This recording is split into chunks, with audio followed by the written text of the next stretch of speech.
They're evil. They are actively doing evil. So treat them like the evil that they are.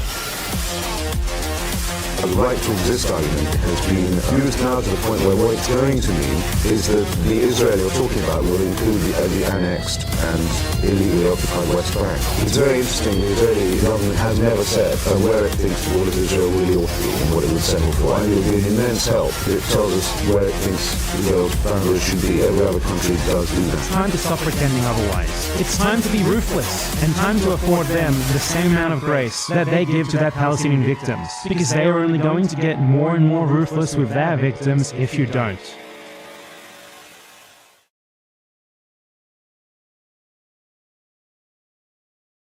What's up? Welcome to the stream. Mic check 1 2. We're gonna start with a Democracy Now! Headlines and then go into more specific stories after that. Welcome to Democracy Now!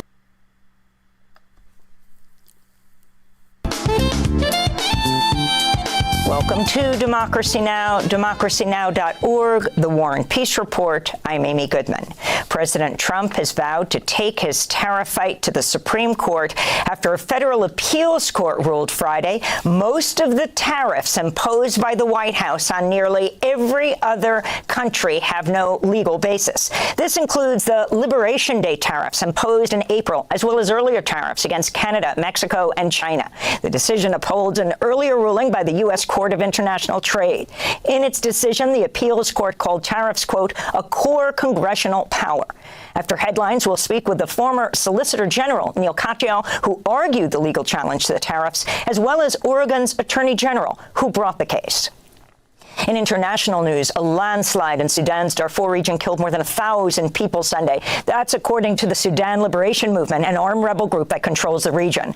The landslide destroyed a village in the Mara Mountains where residents had sought refuge to escape fighting between the Sudanese army and the rival paramilitary faction, the Rapid Support Forces.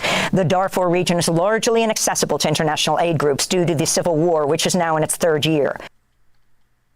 In Afghanistan, the death toll from Sunday's earthquake in a remote mountainous area near the Pakistan border has topped 1,400 and is expected to rise, with thousands more injured by the disaster. It's one of the deadliest earthquakes to hit Afghanistan in over a decade, with aftershocks felt in neighboring Pakistan and as far away as India. Roads have been blocked and communications have been disrupted. Aid workers are forced to walk for hours to reach affected communities. Here's one of the survivors, Mohammed Ibrahim. A total of 25 people from my family were martyred, and they're still under the rubble. I ask the international community to provide us with aid, and God will grant them rewards. The U.S. offered its condolences on X without pledging any aid. An official from the UN Office for the Coordination of Humanitarian Affairs in Afghanistan told Reuters U.S. aid cuts have hampered the response to the earthquake, saying, quote, the number of people we have on the ground is much less than we would have had 6 months ago, unquote. Meanwhile, China, India, Pakistan, Switzerland, and the United Arab Emirates have all pledged disaster relief assistance to Afghanistan.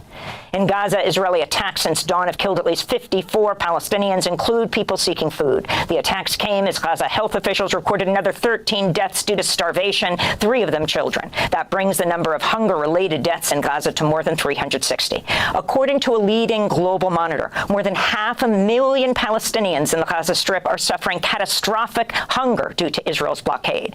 On Monday, a steady stream of Palestinians fled northern parts of Gaza City as Israeli forces pushed deeper into the Gaza Strip's largest urban area, home to about 1 million people. I want to find a place where I can stay with my sons and daughters. I don't know where to go. Moving out requires money. I can't even find something to eat. It has been 2 months without food. I don't know where to go. I borrowed money. The image of the martyred.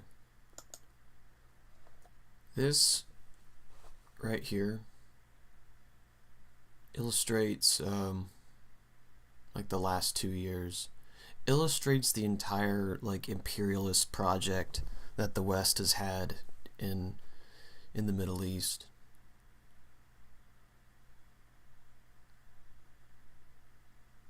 People's humanity reduced to just a sliver.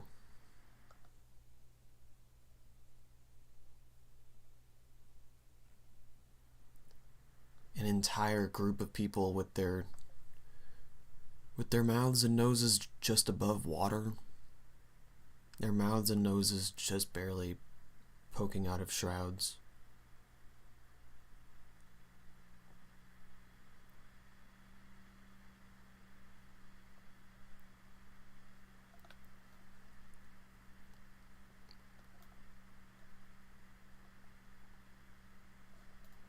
We have to recognize each other's humanity. It's the only way that we'll move forward as a species. Because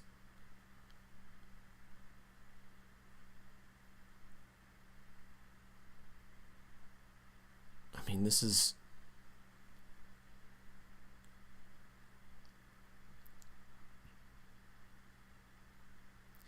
even from like a really nihilistic naturalist standpoint, like, it doesn't make sense as an organism, as a biological species, for us to be killing each other. It's not even killing each other, it's the wholesale slaughter of one type of people in the Middle East.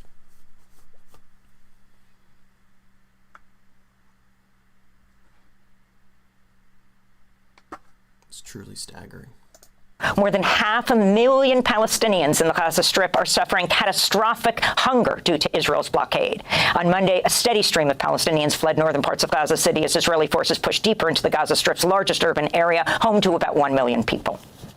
I want to find a place where I can stay with my sons and daughters. I don't know where to go. Moving out requires money. I can't even find something to eat. It has been 2 months without food. I don't know where to go. I borrowed money from here and there. No one is standing by me to give me anything. No one is standing with the Palestinian people. On Monday, millions of Israeli students returned to their classrooms to begin the new school year. Meanwhile, the UN Agency for Palestinian Refugees warns of a lost generation of more than 660,000 Palestinian children in Gaza deprived of schooling for a third consecutive year. The world's leading Genocide Scholars Association has approved a resolution establishing Israel's policies and actions in Gaza meet the legal definition of genocide as found in the Genocide Convention, constituting war crimes and crimes against humanity. Melanie O'Brien's president of the International Association of Genocide Scholars. This resolution declaring what is happening in Gaza as genocide passed by an overwhelming majority, far beyond the 2/3 majority required. This comes after hundreds of staffers at the Office of the UN High Commissioner for Human Rights signed a letter urging the UN agency to declare Israel's assault on Gaza a genocide and calling on UN member states to suspend arms sales to Israel. In Spain, dozens of ships carrying civilian activists and loaded with humanitarian aid departed Barcelona Monday, bound for the Gaza Strip. The global Samud flotilla is the largest attempt yet to challenge Israel's blockade of Gaza. Swedish activist Greta Thunberg helped to organize the flotilla. Israel are very clear about their genocidal intent. They want to erase the Palestinian nation. They want to take over the Gaza Strip. And if that doesn't make people act, if that doesn't make people go out of their couch and take action, fill the streets, get organized, then I don't know what will. In Australia, peace activists held a nonviolent protest blocking the entrance of Port Melbourne, demanding Australia suspend trade with Israel. Meanwhile, in Colorado, dozens of Jewish peace activists and allies rallied Friday outside the Denver office of Senator Michael Bennet. Protesters are calling on him and Colorado's other Democratic Senator John Hickenlooper to join 27 other Senate Democrats and independents who voted in support of a resolution to block arms transfers to Israel. In Yemen, thousands of mourners gathered at the largest mosque in the capital Sana'a on Monday for the funerals of the Prime Minister of Yemen's Houthi-run government. We'll have more on this story later in the broadcast with the Palestinian-American scholar Rami Khoudi. The Trump administration tried to deport over 600 unaccompanied Guatemalan children over Labor Day weekend, but a federal judge temporarily halted their removal, ruling the actions unlawful. The National Immigration Law Center filed an emergency request to stop the deportation flights, saying that children face abuse, neglect, persecution, or torture if deported to Guatemala. As the children were loaded onto planes in Texas and waiting on the tarmac, U.S. District Judge Sparkle Sutnanan was woken at 2:35 a.m. to address the case. The judge later issued a 14-day restraining order allowing the children to stay in the U.S. for now to challenge their removal. We'll go to McAllen, Texas, to speak with a lawyer arguing on behalf of the children later in the broadcast. In Texas, Republican Governor Greg Abbott has signed a new congressional map into law, which is aimed at giving Republicans 5 more seats in the U.S. House of Representatives. In response, Indivisible's National Advocacy Director, Andrew O'Neill, said, quote, Governor Abbott's mid-decade redistricting effort is anti-democratic and discriminatory. He's not just rigging the maps in Texas. He's attempting to undermine the midterm elections and diluting the power and voice of communities of color in Texas while doing so, unquote. Meanwhile, in Utah, a judge tossed out the state's current congressional map and ordered the Republican-led state legislature to draw a new one by September 24th. The move could favor Democrats as the party could pick up a seat in Salt Lake City.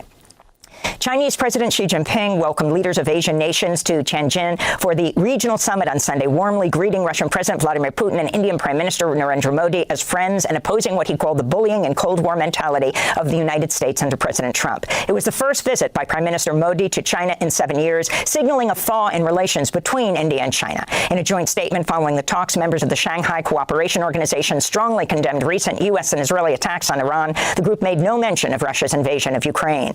Meanwhile, the European Commission says a plane carrying European Union chief Ursula von der Leyen was left circling above an airport in southern Bulgaria Sunday after an apparent GPS jamming attack on the plane.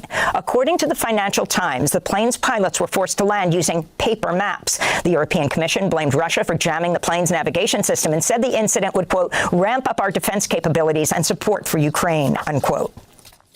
In Indonesia, at least 7 people are dead, hundreds more injured amidst a crackdown on anti-government protests that erupted in Jakarta a week ago before spreading across Indonesia. The uprising began with protests outside Indonesia's parliament against salaries and housing allowances for lawmakers that are nearly 10 times the minimum wage in Jakarta. Protests spread nationwide after footage showed a paramilitary police unit using an armored vehicle to ram a group of protesters, killing a 21-year-old delivery driver. Protesters have since burned or ransacked buses, subways, and the homes of several prominent politicians.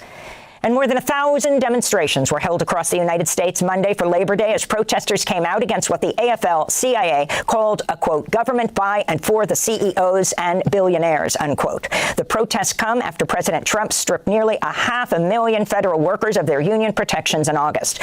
On New York's Long Island, workers, community organizers, and climate activists marched through the streets of the Hamptons to expose billionaire donors who are bankrolling the mayoral campaigns of Governor Andrew Cuomo and Mayor Eric Adams. Meanwhile, in Chicago, labor leaders joined Mayor Brendan Johnson to denounce Trump's threats to blanket Chicago with National Guard troops and federal immigration agents. Stacey Davis Gates is president of the Chicago Teachers Union.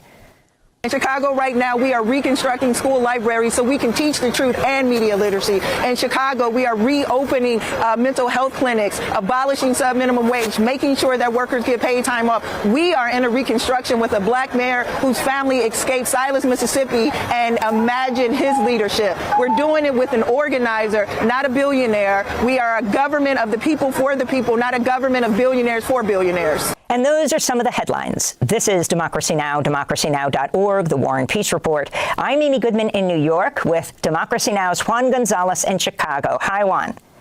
Hi, Amy, and welcome to all of our listeners and viewers across the country and around the world. Thanks for watching Democracy Now! On YouTube. Subscribe to the channel and turn on notifications to make sure you never miss a video. And for more of our audience-supported journalism, go to democracynow.org, where you can download our news app, sign up for Our good Tuesday morning. I'm Ryan Grimm for our drop site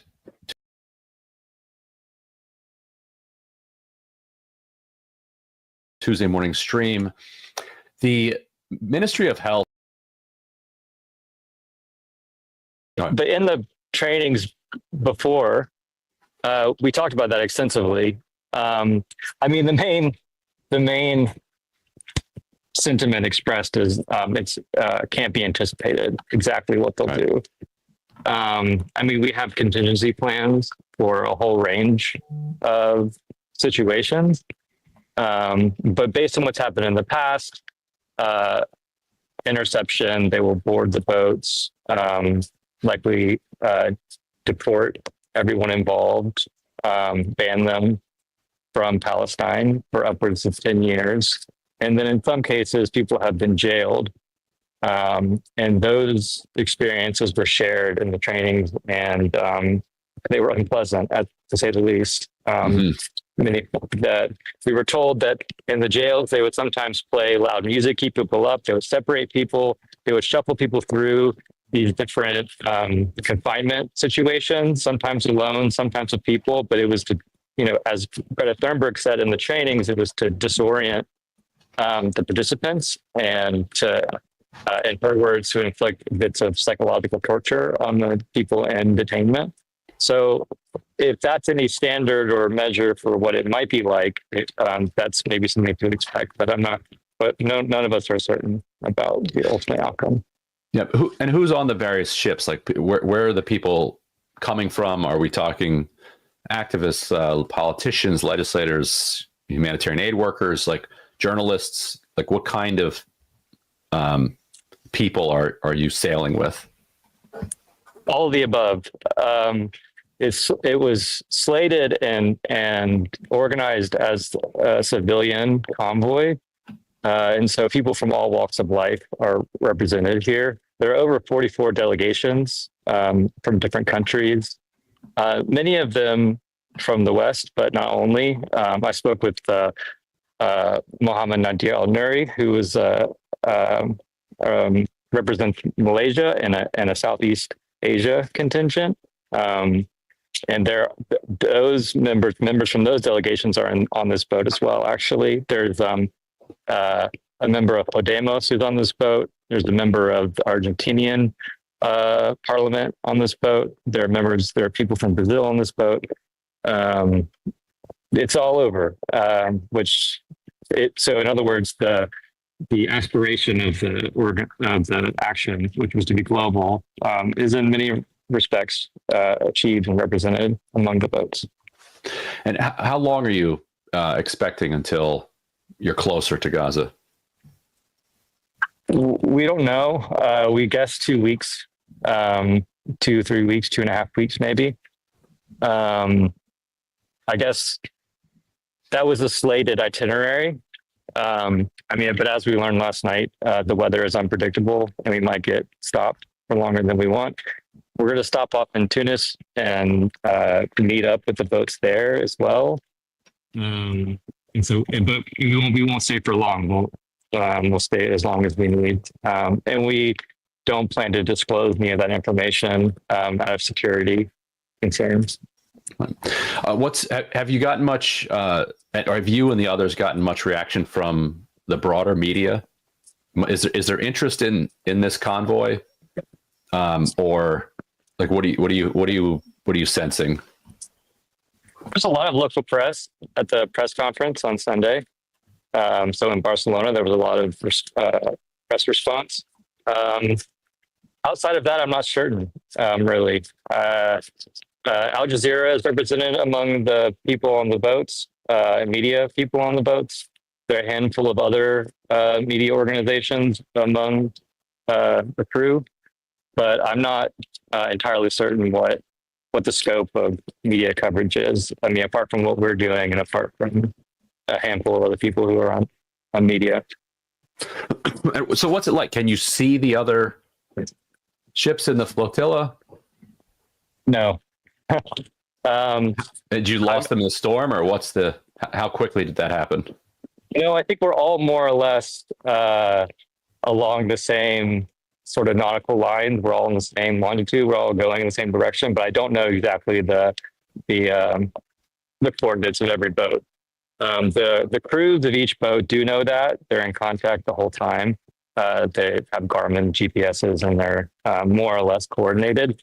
That, of course, did not go as planned last night when the internet and the electricity cut off on our boat and for other boats. And there was a moment of uncertainty about where everyone was. But by and large, the coordinates of boats are known to the captains and to the crews. And there also is a nonprofit. I should say two things. There's a nonprofit who does search and rescue that's also trailing the boats in case anything goes wrong. And then also forensic architecture is doing basic forensic GPS to track the boats so that we know exactly where everyone is internally. Right.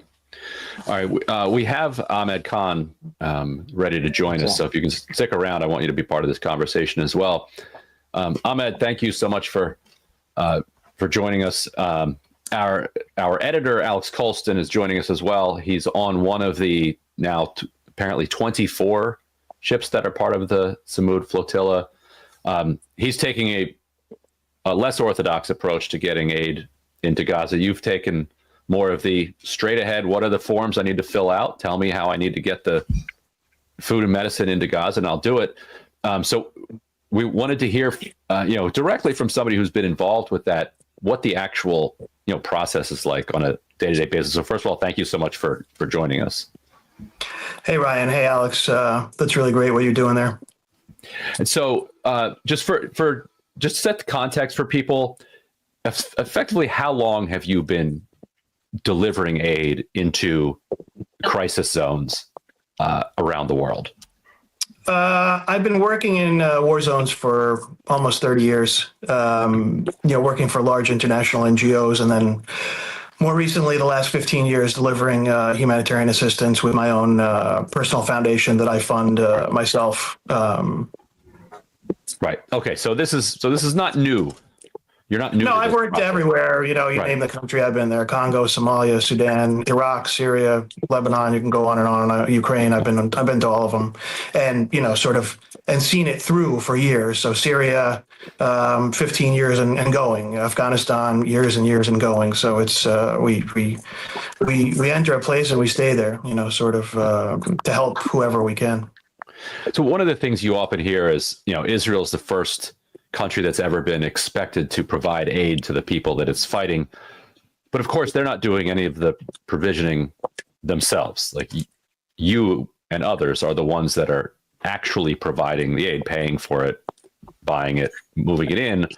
So walk people through what this looks. So let's say you want to deliver a truck full of medicine. Like what are steps 1, 2, and 3 that you have to go through? Yeah, it's changed. So as you know, and we've been talking through this both on camera and off camera since October of 2023. Yeah. And you know it well, but for your audience, the medicine has been very limited since May. A very few deliveries and consignments of medicine has been allowed into Gaza since May of this year. I had been getting medicine in pretty regularly prior to that. I have one consignment of medicine, let's say a couple trucks, urgent medicine, that's probably been in the application process for about 8 weeks, and it remains in the application process. The application process runs through the Israeli government authority called COGAT. It's the Coordinator for Government Activities in the Territories. And you have to register your organization. So I have 2 organizations of mine that are registered as donors. You also need an implementing partner on the ground to distribute the, let's say, medication, because that's a serious thing. These are things that need prescriptions, et cetera. Mm-hmm. So that's your starting point. Now, the Israeli authorities still allow me to act as a donor, but for the, on the other end, they have turned down a number of major international organizations who can't get approval at all to get in things like medicine right now for one reason or another. And the reality is those large organizations, many of them don't want to risk their status, so they don't actually go public with this kind of information that they have, pending approvals that actually they don't get an answer. They don't get a yes or a no. And there are sort of household name organizations that are in this situation. So I go around to various organizations and say, look, you think, we can work together and get this in. So then you start the process, and you need a packing list, and you need the packing list in a certain way. And many times they'll ask for clarifications or corrections on the packing list. They want it grouped in a different way. They want it organized in a different way, separated in different ways. You also need the commercial invoices, the CI. How much did you pay? Where were the items from?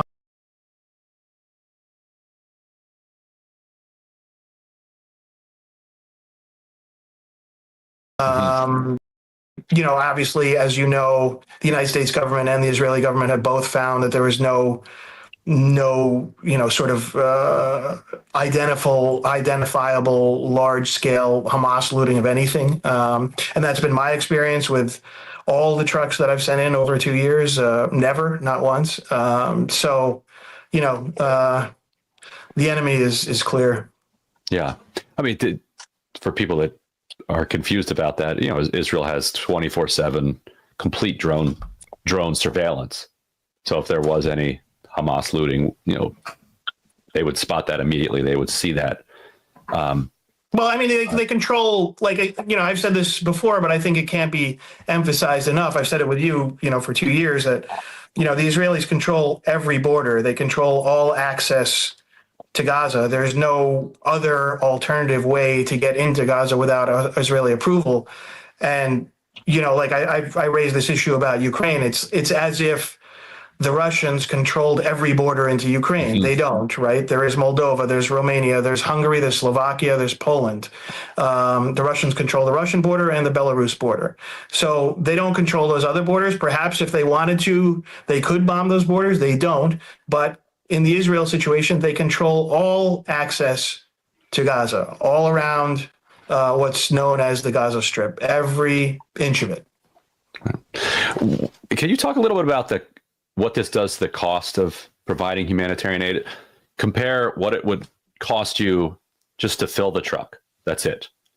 The cost. What it ends up costing at the end. Yeah, it's much more than it would be. I mean, we're not even calculating this stuff at this point because our purpose is I want to get this stuff in. So, sort of, let's say the logistics people that work with me and transport people that work with me, I'll always get these messages that there's an additional cost for this, there's an additional cost for this. And I say, look, we're just going to swallow that because that's what we're doing here. We're not. This was also interesting. Germany tells nationals to leave Iran fearing retaliation over sanctions.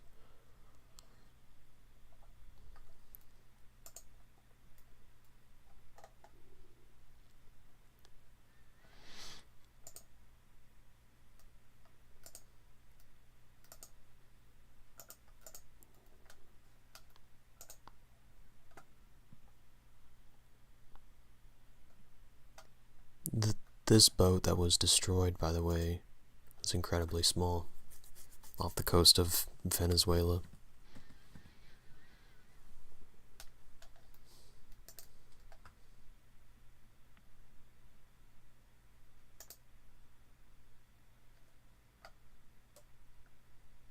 You're looking at video shared by President Trump that his administration says shows the military striking a boat from Venezuela allegedly carrying drugs.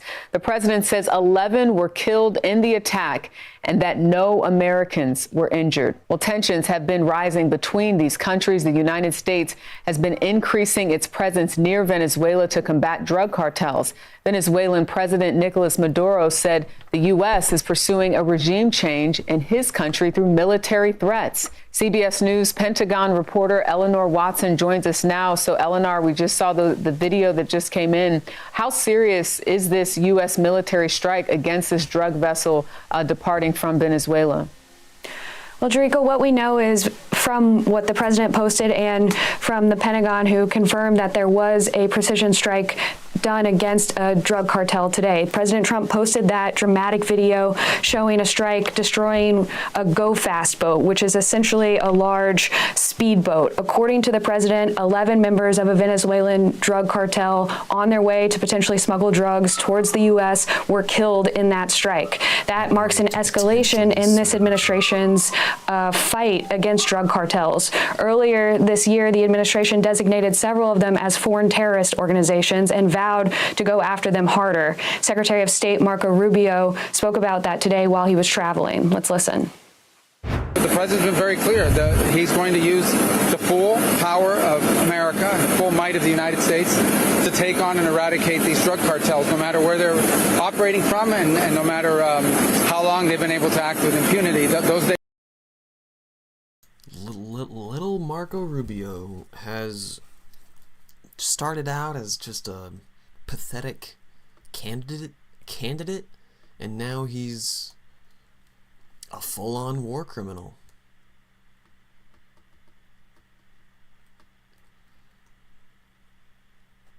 from being a nobody to being a globally wanted war criminal.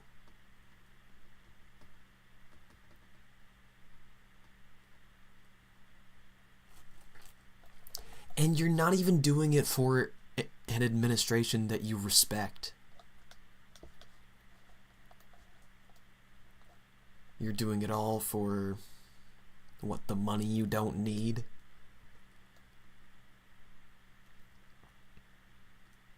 These shameless, moralless politicians just letting wherever the breeze takes them. Responding to Laura Loomer tweets. So pathetic. Days are over. So Secretary Rubio indicating there that these operations might continue as the military continues to surge more hardware towards the area near Venezuela. And what intel do you have on these ships Venezuelan President Maduro alleges are targeting his country? There are about 8 U.S. ships either near Venezuela already or on their way, which would mark, when they're all there, the largest U.S. military buildup in South America in about 3 decades. What's included in this recent ramp up is 3 different destroyers, which are all armed with dozens of missiles, and ships as part of a Marine Expeditionary Unit, which carries about 4,000 sailors and Marines. Those ships are surging to the area as the administration is putting more pressure on Maduro. Just last month, the State Department announced a $50 million reward for any information leading to the capture or arrest of Maduro. Maduro, in response, has deployed or is deploying about 15,000 troops to Venezuela's borders to respond to what he calls the greatest threat to the South American continent in about 100 years. All right, Eleanor Watson, thank you so much for that. Sorry. Let's assume he is a dictator. Does that mean we just start airstriking boats in trying to forcefully get regime change? Like, dude,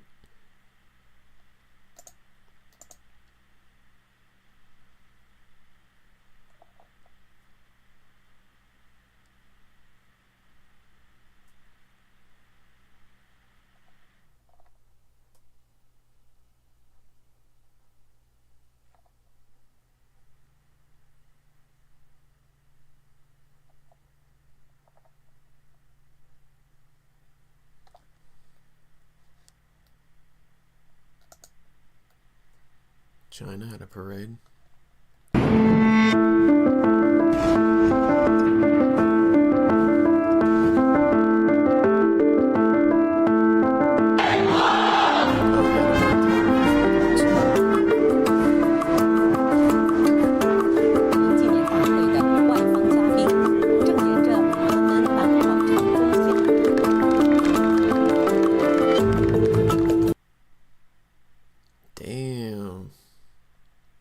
Vladimir Putin, Kim Jong-un, and Xi Jinping.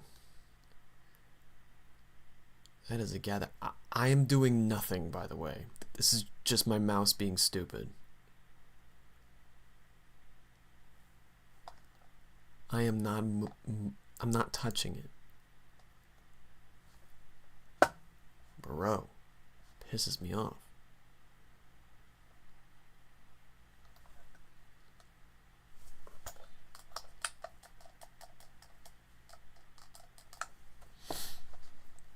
Alright, moving on.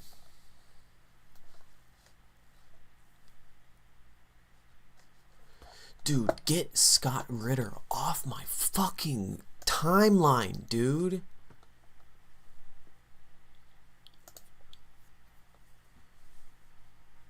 Scott Ritter is a piece of shit. He's psychotic.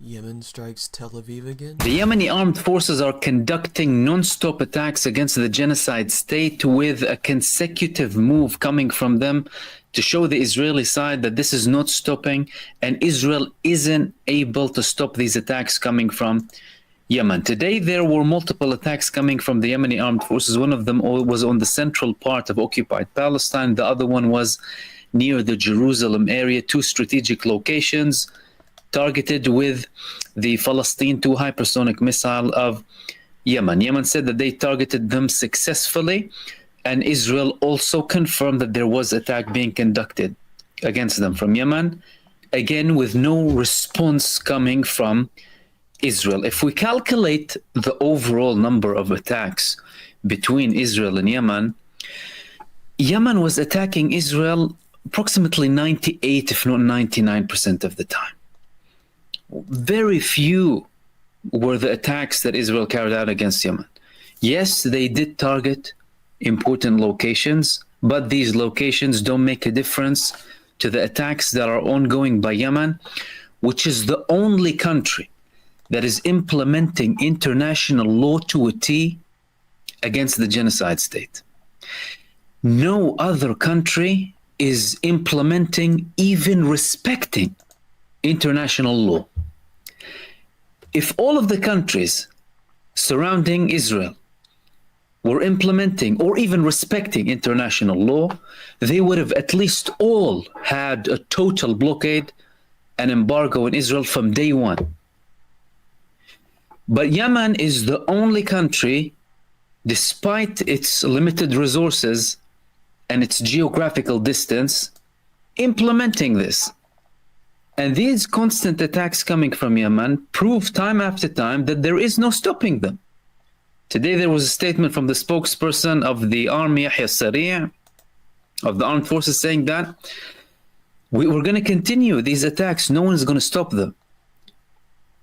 And we saw, ever since Israel carried out this attack against the prime minister and several ministers where they assassinated them, Yemen has been attacking every single day. In recent weeks, some days passed without a Yemeni attack, but now it's happening every single day, and this is only escalating. Which leads us to Gaza. The Palestinian resistance began an operation called the Moses Road, or the Road of Moses, or the Staff of Moses, you can call it however you want. The Road of Moses. Previously in Gideon's Chariots 1, now because Israel's calling Gideon's Chariot B, the Palestinian resistance said it's David's stones. In a way, telling Israel, you're not the one speaking in the name of David, and you're not the one speaking in the name of Moses. You're not the followers of Moses. You're not the followers of the prophets. You're not the followers of any prophet. Israel, of course, tries to coat its barbarism with a religious Jewish look. The Palestinian resistance is telling them, no, actually, these are our prophets.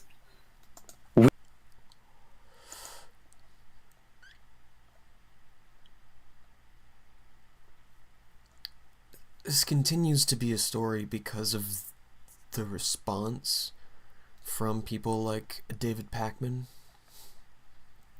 This is from Ken Klippenstein on Twitter. David Pakman says he's considering a defamation lawsuit against Taylor Lorenz. I've consulted with some of the top defamation attorneys in the country, lawyers who have won some of the largest verdicts, I think, in U.S. history. I'm not litigious by nature. That's the most Trumpian thing he's ever said. Dude watches so much Trump, he's literally become him. Oh my God. Well, I hate to start a show like this, but I do have to talk today about a defamation lawsuit. After Wired published a piece last week that made a number of untrue allegations and implications about me and other creators, claiming... No, after you were unable to gain control of the narrative, you are now you are now pouting and calling the cops. I'm taking money in exchange for letting someone dictate the content of this show or restrict what I'm talking about, and many other claims and implications. A whole bunch of you wrote to me and said, David, are you going to sue for defamation? Suing for defamation and winning is really the way to take control back and to prove that you didn't take control. He said it. I'm losing control of the narrative. Ooh. The things you're accused of. Now, it's a fair question, and I want to talk about that today. I didn't even plan on mentioning this entire fiasco again, but it really has taken on a life of its own. Over the last few days, I've consulted with some of the top defamation attorneys in the country, lawyers who have won some of the largest verdicts, I think, in U.S. history. I think in perhaps U.S. history, they won the biggest cases this country has ever seen. I've been advised this could take 6 figures in legal fees just to get to the end. Whoa, for real? How will your small independent startup survive? Without even a guarantee of getting the money back, right? Baseless I am not litigious by nature. I think all of you know that. I've never sued anybody. It would be stressful. It would be time consuming. Well, but you literally have no other course of action.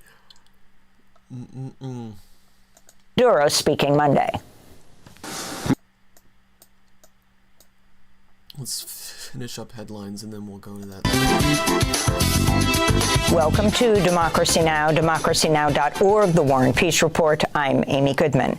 Officials in Gaza say Israel's killed 113 Palestinians over the last day, including 33 people seeking food. Al Jazeera reports an Israeli drone strike killed several children who are in line for water in Al-Mawasi, which has been designated a safe zone. This comes as Israel intensifies its attack on Gaza City, where Israel's attempting to forcibly remove the city's entire population of over 1 million people.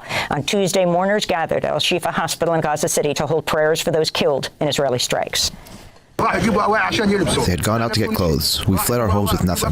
They went to get clothes and to get food from their homes, to bring clothes for their children and to get food for themselves because of the situation. We are sitting in tents. We fled with nothing. And look now, they came back as martyrs. And most of the martyrs are either from the Zakim crossings, because they were getting aid, or from when they went to bring clothes, a blanket, or a mattress to sleep on. Israel has begun mobilizing 60,000 reservists for its push into Gaza City. Here's Eyal Zamir, the chief of staff of the Israeli Armed Forces, speaking with reservists. They won't succeed.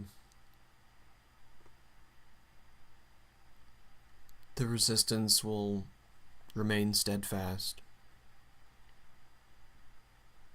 And Israel will fail.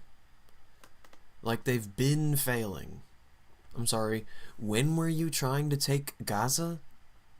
It was almost immediately, wasn't it? And then a year later, you announced that you're going to take Gaza? What was going on there, like, the entire time before that? Why haven't you already taken Gaza?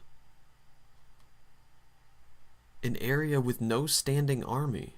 An area with no government. An area with no infrastructure. Because you've bombed the living fuck out of all of it. Why can't you take it?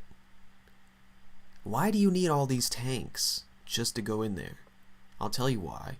Because the resistance has remained steadfast. Rafah and Khan Yunis are closed to the IDF.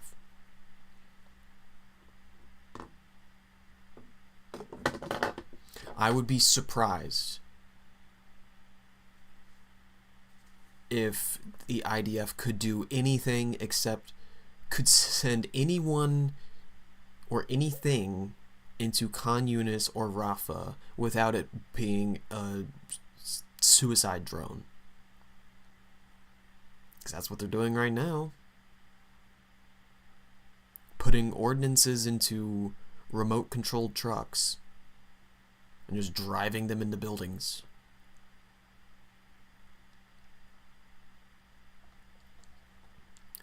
Again, because the resistance has remained steadfast. We are preparing for the continuation of the war, continuation of fighting. We are going to enhance and deepen our operation, and that's why we called you. Meanwhile, hundreds of Israeli army reservists say they will not report for duty if they're called to serve in the Gaza City offensive. At a Tel Aviv news conference, Sergeant Max Kresh said, quote, "We are over 360. Cool, I'll do you one better. Why don't you leave Israel then?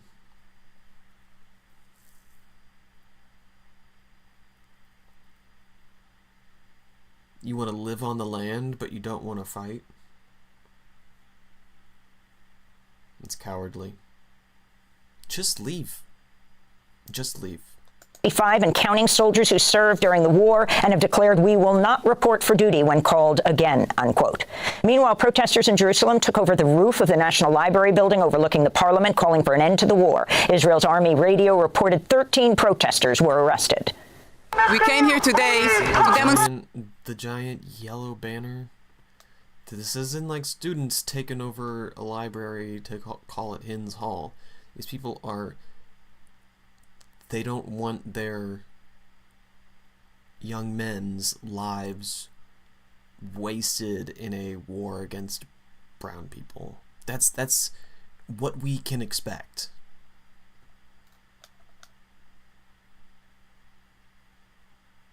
in front of the House of the Parliament to demonstrate and to tell them to bring our hostages home. You see, hear that? Like, it's very rarely about the mistreatment of the Palestinians. It's always so selfish, bro. Hostages back home and to end the war. We need our soldiers back home. We need our hostages back home now. It's been too long for them to stay there. Stop the war now. Belgium will recognize a Palestinian state. She mentioned hostages 3 times and didn't mention the Palestinians once. What does that say? At the UN General Assembly this month, according to the country's foreign minister, comes as France, Britain, Canada, and Australia have all announced they were also prepared to recognize the state of Palestine at the UN General Assembly. Belgium also plans to impose 12 sanctions on Israel, which include a ban on all... Oh, now you're ready to recognize the state of Palestine now that it's been totally leveled? Now that most of the population is gone? Now you're willing to recognize it?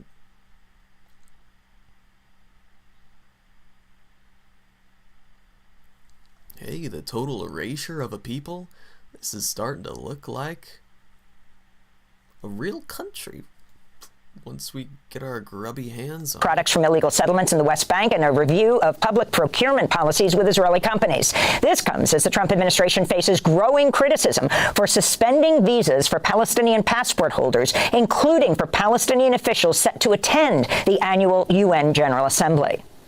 President Trump said Tuesday the U.S. attacked a boat in the southern Caribbean, killing 11 people. Trump claimed the boat was carrying drugs from Venezuela, but offered no proof of the claim. The Pentagon recently sent warships to the region after Trump secretly authorized the use of military force in Latin America under the guise of the war on drugs. Venezuelan President Nicolas Maduro has repeatedly warned Trump is seeking regime change in his oil-rich country. This is Maduro speaking Monday. Mr. President, Donald Trump. Mr. President Donald Trump, you must be careful because Marco Rubio wants to stain your hands with blood. South American, Caribbean, Venezuelan blood. They want to drag you into a bloodbath, to tarnish the Trump name forever with a massacre against the Venezuelan people, with a terrible war across South America and the Caribbean. This would be a full-scale continental war. They want to stain Donald Trump's hands with blood. In immigration news, a U.S. federal appeals courts blocked President Trump from rapidly deporting Venezuelans suspected of being gang members under the 18th century Wartime Alien Enemies Act. In a 2-to-1 ruling, the 5th U.S. Circuit Court of Appeals granted a preliminary injunction, quote, to prevent removal because we find no invasion or predatory incursion has occurred. The 5th Circuit is considered to be one of the most conservative appeals courts in the United States. The case is expected to head to the Supreme Court. We'll have more on the story later in the broadcast. A federal judge has ruled the Trump administration broke the law when deploying the National Guard to Los Angeles this summer to quell protests against immigration raids. U.S. District Judge Charles Breyer raised concerns that the deployments are, quote, creating a national police force with the president as its chief, unquote. The ruling comes as President Trump said, quote, we're going in when asked about federal troop deployments to Chicago and Baltimore. He repeatedly called both cities a hellhole. Yesterday, Illinois Governor J.B. Pritzker was joined by Chicago officials when he reiterated his opposition to federal troops in Chicago. Trump and his team will be looking for any excuse to put active duty military on our streets, supposedly to protect ICE. We have reason to believe that the Trump administration has already begun staging the Texas National Guard for deployment in Illinois. We'll speak with Democratic Congressmember Chuy Garcia of Chicago after headlines. In other immigration news, Bloomberg's reporting ICE is about to get access to a controversial spyware program built by the Israeli-based company Paragon. A $2 million contract was signed last year, but the Biden administration then issued a stop order blocking government agencies from using the spyware, which has been used to target activists and journalists in Europe. Meanwhile, Defense Secretary Pete Hegseth has authorized up to 600 military lawyers to serve as temporary immigration judges. The head of the American Immigration Lawyers Association, Ben Johnson, warned the decision will gut due process and undermine the immigration court system. He told the Associated Press, quote, "It makes as much sense as having a cardiologist do a hip replacement." We'll have more on this story later in the broadcast. The House Oversight Committee has released over 33,000 pages related to the federal investigation into the late sex offender Jeffrey Epstein and his associate Ghislaine Maxwell. But according to Democratic lawmakers, 97% of the files were already public, and the files are just a tiny fraction of the total documents. On Tuesday, a number of Epstein survivors met privately with House Speaker Mike Johnson and a bipartisan group of members of the House Oversight Committee. Meanwhile, Republican Congressman Thomas Massie and Democrat Ro Khanna are holding a news conference today with Epstein survivors. Massie has also filed what's known as a discharge petition to force a floor vote to compel the Justice Department to release all of its Epstein files. If every Democrat backs the measure, Massie will need the support of 5 other Republicans for the move to succeed. A group of Epstein survivors and family members have also done a joint interview with NBC News' Hallie Jackson. She asked them about their interactions with the Justice Department. Show of hands, did any of you hear from the Justice Department before they released that memo, that 2-page memo earlier this summer? No hands. Were any of you told that Todd Blanche would be speaking with Ghislaine Maxwell prior to that interview over the course of 2 days? No. Nope. No. Were any of you told about the prison transfer that Ghislaine Maxwell? No. Do any of you feel that the DOJ has communicated with you enough this year? No. Have any of you had any communication with the DOJ? No. Chinese President Xi Jinping hosted Russian President Vladimir Putin and North Korean leader Kim Jong-un and other world leaders at one of the largest military parades in Chinese history today to commemorate the 80th anniversary of the end of World War II. For the first time, China unveiled its triad of nuclear-capable missiles as thousands of Chinese troops goose-stepped across Tiananmen Square in Beijing. In a post on social media, President Trump addressed President Xi, quote, "Please give my warmest regards to Vladimir Putin and Kim Jong-un as you conspire against the United States of America," Trump wrote. Putin and Kim also met on the sidelines of the military parade. Putin reportedly thanked Kim for sending North Korean troops to fight in Ukraine last year. In Brazil, the trial of former President Jair Bolsonaro has entered its final phase. Bolsonaro and 7 of his allies are accused of plotting a coup after he lost the 2022 race to Luiz Inácio Lula da Silva. On Tuesday, the court indirectly criticized the Trump administration for interfering in the trial. Justice Alexandre de Moraes, who has been sanctioned by the U.S., said from the bench, quote, "We will never lack the courage to reject those who threaten our national sovereignty or the independence of the judiciary." On Tuesday, President Lula criticized the U.S. meddling. There's no reason to fear an American accusation. What's happening with the U.S. is that it has exacerbated anything we've known in the history of humanity, of a government meddling to judge the conduct of another country's justice system. A U.S. federal judge ruled Tuesday Google does not need to sell its Chrome web browser, but it does need to share its search data with rivals. The ruling's widely seen as a victory for Google, as the Justice Department has asked the judge to force Google to share more of its data and sell Chrome in an effort to break up Google's power as a search monopoly. Google's still scheduled to go on trial in a separate case brought by the DOJ about its monopoly in online advertising. And President Trump's nominee to lead the Bureau of Labor Statistics, E.J. Antony, reportedly discussed gender differences in IQ scores with interns at the Heritage Foundation. According to the Washington Post, Antony remarked that women's scores clustered around average IQ scores, while men were more likely to display scores at the higher and lower end of the distribution. Antony would replace Erica McIntyre, who Trump fired after he accused her of changing a jobs report that showed lower than expected employment growth. And those are some of the headlines. This is Democracy Now!, democracynow.org, The War and Peace Report. I'm Amy Goodman in New York, joined by Democracy Now!'s Juan Gonzalez in Chicago. Hi, Juan. Hi, Amy.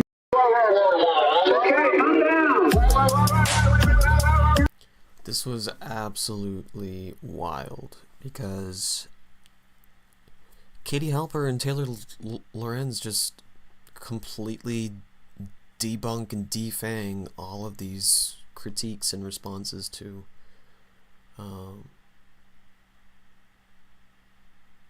the Wired article.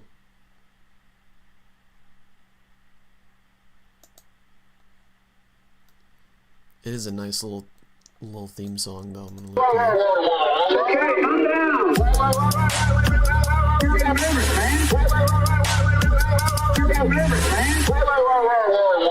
Okay, calm down. Not bad. Give me that. Hello, everyone. Give me that.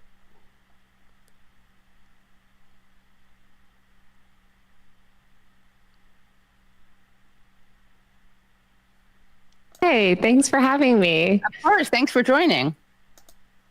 So this story that you wrote at Wired has been getting... Can we all agree that Taylor Lorenz has a great smile? Like, she... I was trying to find a picture of her not smiling, and it's hard. It's hard to find a picture of her not smiling. She knows where the camera is, and she is grinning. It's very nice. I like that energy in people. Little ray of sunshine. Getting a lot of buzz, and it's justifiably, because it's pretty astounding. It's one of those stories that's like not surprising, but shocking that we actually have the evidence to prove the stuff that a lot of us have been thinking all along. And then there's another story on top of that story, which is the reaction to your story. But before we get into that, just set up what this story shows and also how it started, like what made you write about it in the first place, to the extent that you can, obviously, because you sources. Yeah. Totally. So I actually have been reporting on Chorus for a while. Chorus is this group co-founded by the YouTuber Brian Tyler Cohen. They sort of came on my radar right after the election. Obviously, Kamala Harris lost, and there was finally this recognition from the Democrats that they needed to embrace new media. And they kind of realized that they had a very failed media strategy and that she had failed to connect with voters. And so I was reporting on a lot of the fallout from that. And I noticed this big splashy profile in the New York Times of Chorus, written by Ken Bensinger, who's an amazing reporter at the Times. And it was talking about, hey, we're here to fix this Democratic messaging problem. We're going to build this network. And Chorus quite literally, the name is all of these voices together in tandem, boosting Democrat messaging. That's how it was positioned. So it came onto my radar very quickly, and I started looking into them. I started following their website, et cetera, et cetera. Months later, I did a story about them where I reported on their fundraising decks, which somebody had sent me, where they had included a bunch of content creators that actually didn't want anything to do with them, that had nothing to do with them, including Kat Abu-Ghazaya and some others who were like, wait a minute, why am I being used to fundraise, and get this organization millions of dollars potentially? I'm not even part of it. So I wrote about that. And then a couple months ago, people reached out to me and said hey, have you heard about this new funding scheme? And I heard from the creators involved with the program who had themselves problems with the program and wanted to speak out and kind of wanted more transparency and wanted this program to be known. So the program itself is basically what we write about is this dark money group. The 1630 Fund is secretly kind of funding high profile Democratic influencers as part of this initiative. Influencers getting up to $8,000 a month to promote the party line. So there was a really, not surprisingly, very enthusiastic response to this. There was also a lot of upset, I would say, not surprisingly, in response to this. In fact, why don't we, before we get into that, though, tell us more about the 1630 Fund, the dark money group behind Chorus. Yeah, so the 1630 Fund emerged. It really became really powerful after Citizens United. So it's a sort of landmark decision back in, I think it was 2009 or 2010, and then a sort of a corollary decision that basically just gave birth to this massive dark money ecosystem that rose throughout the 2010s. Obviously, we're all familiar with Republican dark money groups, the Koch network, et cetera. The Republicans hopped into the dark money ecosystem very early, leveraged it, in regards to these influence campaigns very early. And Democrats were sort of sought to play catch up. So especially since 2018, in Trump's first presidency, the 1630 Fund has become this sort of powerful, liberal version of a lot of these conservative dark money groups. And Chorus is described in contracts that we viewed as a project of the 1630 Fund. So they're linked basically fiscally. And the goal is to, the 1630 Fund is a liberal entity, and their goal is to push Democrat type stuff. Right. So let's take a look at one of the responses. One other question. Can you talk about the type of things that you looked at and that you had access to? Because I thought that was kind of fascinating. Yeah, definitely. So obviously, I started by hearing from creators in this program. We talked to several creators in the program. We talked to people that were offered the deal. We got access to multiple copies of the contracts at different tiers of the program, recordings of an onboarding session, Zoom recordings where the lawyer is actually quoted talking about how they don't need to worry about blah, blah, blah disclosure, things like that, which is in the article. And then we had screen recordings of group chats where the influencers are discussing the nature of the contract. We have emails between the company and the content creators themselves. We have just an enormous amount of documentation and support for our story and the claims in it. Right. So let's look at some of the reactions. And the first one I want to look at was from Brian Tyler Cohen. Tell us who Brian Tyler Cohen is, his relationship to this, and then we're going to watch his reaction to your story. Yeah, Brian Tyler Cohen is one of the co-founders of Chorus. So he is the ringleader. He's like the most prominent. He's the face of this program, basically. Right. Okay. So let's take a look at this face and see what he has to say. Lorenz says that the 1630 Fund is, quote, a powerful... Okay, so he said, this is Lorenz, just so people know. Okay. Lorenz says that the 1630 Fund is, quote, a powerful liberal dark money group. 1630 Fund is our fiscal sponsor. One of the largest documented donors to 1630 Fund is the same person funding Meteor's Reporters in Residence program, which Taylor Lorenz herself is a part of. And guess what her monthly stipend is? $8,000 per month. So she's criticizing an entity that is funded by someone that she is currently taking money from. I guess it's okay when Taylor Lorenz gets paid, but no one else. All right. Wow, that's not true. That's not accurate. Yeah. So what he's talking about. So first of all, we actually don't know that Pierre Omidyar is the biggest funder of the 1630 Fund. We don't know who funds the 1630 Fund. It could be foreign billionaires. We have no idea. The whole problem with dark money is that there's no disclosure. So sometimes billionaires that are interested in transparency, like Pierre Omidyar, will proactively disclose this information, or sometimes a journalist will figure it out. In this case, Pierre Omidyar, who's a billionaire who funds The Intercept, Honolulu Civil Beat, a bunch of journalistic endeavors, he gave, I think it was like something like $40 million to 1630 Fund back in, I think it was like 2020 or 2021. That's irrelevant. He can give all he wants to the 1630 Fund, just the way Lorraine Powell Jobs, who owns The Atlantic, can give all the money she wants to dark money groups. That doesn't mean The Atlantic is somehow compromised. They're not receiving the money from dark money groups. So the Omidyar, reporting fellowship that I'm under right now is completely funded by Pierre Omidyar. It has no dark money funding at all. And actually, because of this misinformation that people like Brian Tyler Cohen are spreading about this nonpartisan, non-political investigative journalism fellowship, they had to put out a whole press release saying, not only have we never received money from 1630 Fund, we have no financial connection to any, dark money groups. But this is just such a gross mischaracterization. And it's also just absurd if you follow that logic out, is is the implication that I'm also somehow taking money from the 1630 Fund, this dark money group that hates me? And why would they be paying me to report and write this criticism, this critical piece about their, what is it? Follow that logic and it makes no sense. But the whole thing is this intentional conflation with a political influence scheme and a nonpartisan, non-political investigative journalism fellowship. That is absurd. And I think it shows how frankly, how much they do not respect journalism. Yeah. And also, do they think we're that dumb that we're going to fall for something like that? A lot of people on TikTok are that dumb, unfortunately. I do fall for this. Right. Maybe that's a fair point. But also, the point is the disclosure, right? I mean, yes, that too. The fact that you're getting this, that you're part of this fellowship. They issued a press release the day that I was accepted, and the day that they announced it. Not only did I post it on all my channels, but they issued a press release announcing my name and the other journalists, who are some of the most amazing investigative journalists, as part of this program. And also the funding, information. The reason they know about this program is because everything is out on the website. We didn't have to sign any non-disclosures. It's all public. The problem with Chorus and the 1630 Fund program is that none of it was public. None of it was disclosed. So that's, aside from the funding, which is a very different funding structure, they also didn't disclose it proactively. Right, which is a big part of the story. Let's take a look at another attempt made by Brian to discredit you. This one was creative, and this is kind of typical, though, but let's take a look. There are people like Taylor Lorenz who are desperate to tear the left apart, and in fact, it becomes clear who her efforts help when you hear stuff like this. Genuinely, I kind of like Taylor Lorenz because I know that she actually believes what she says. You get what I'm saying? So yeah, I generally don't align myself with friends of Tucker Carlson and Candace Owens. Okay, so here he's saying that you are friends with Tucker Carlson and Candace Owens because they said something about you, that they genuinely like you. Now, first of all, I didn't watch that full clip, but I have a feeling they think you're kind of a nut job, right? When they say that you believe what you say. They're making fun of the fact that I continue to acknowledge the ongoing COVID pandemic and the fact that our public health ecosystem is being dismantled. I'm severely immunocompromised, and I've talked about how both political parties have, fed the destruction of public health and how we need to take layered precautions, including getting vaccinated and wearing masks, again, to prevent the spread of airborne disease, including COVID. And they're like mocking me for that and being like, wow, she's so crazy, but at least she actually believes in COVID. That's what they're mocking. Genuine, right? She's giving you credit for being honest. I mean, they're giving you that. Yeah. But they think you're crazy. Well, also, like, let me just be clear. I've reported on both of these figures extensively. Tucker Carlson engaged in such a public harassment and abuse campaign against me for years, to the point that my parents were swatted multiple times, had to leave their house in the middle of the night. Like, there are actual case studies. I think NYU did one, and Institute for Strategic Dialogue did another, but like the case studies of the vicious harassment that Tucker Carlson specifically has incited against me. So this idea, and I've never even met Candace Owens, in person ever. This idea that like I am friends with either of these people, both of whom I've reported on critically for years, and who have incited harassment campaigns against me, is just ridiculous.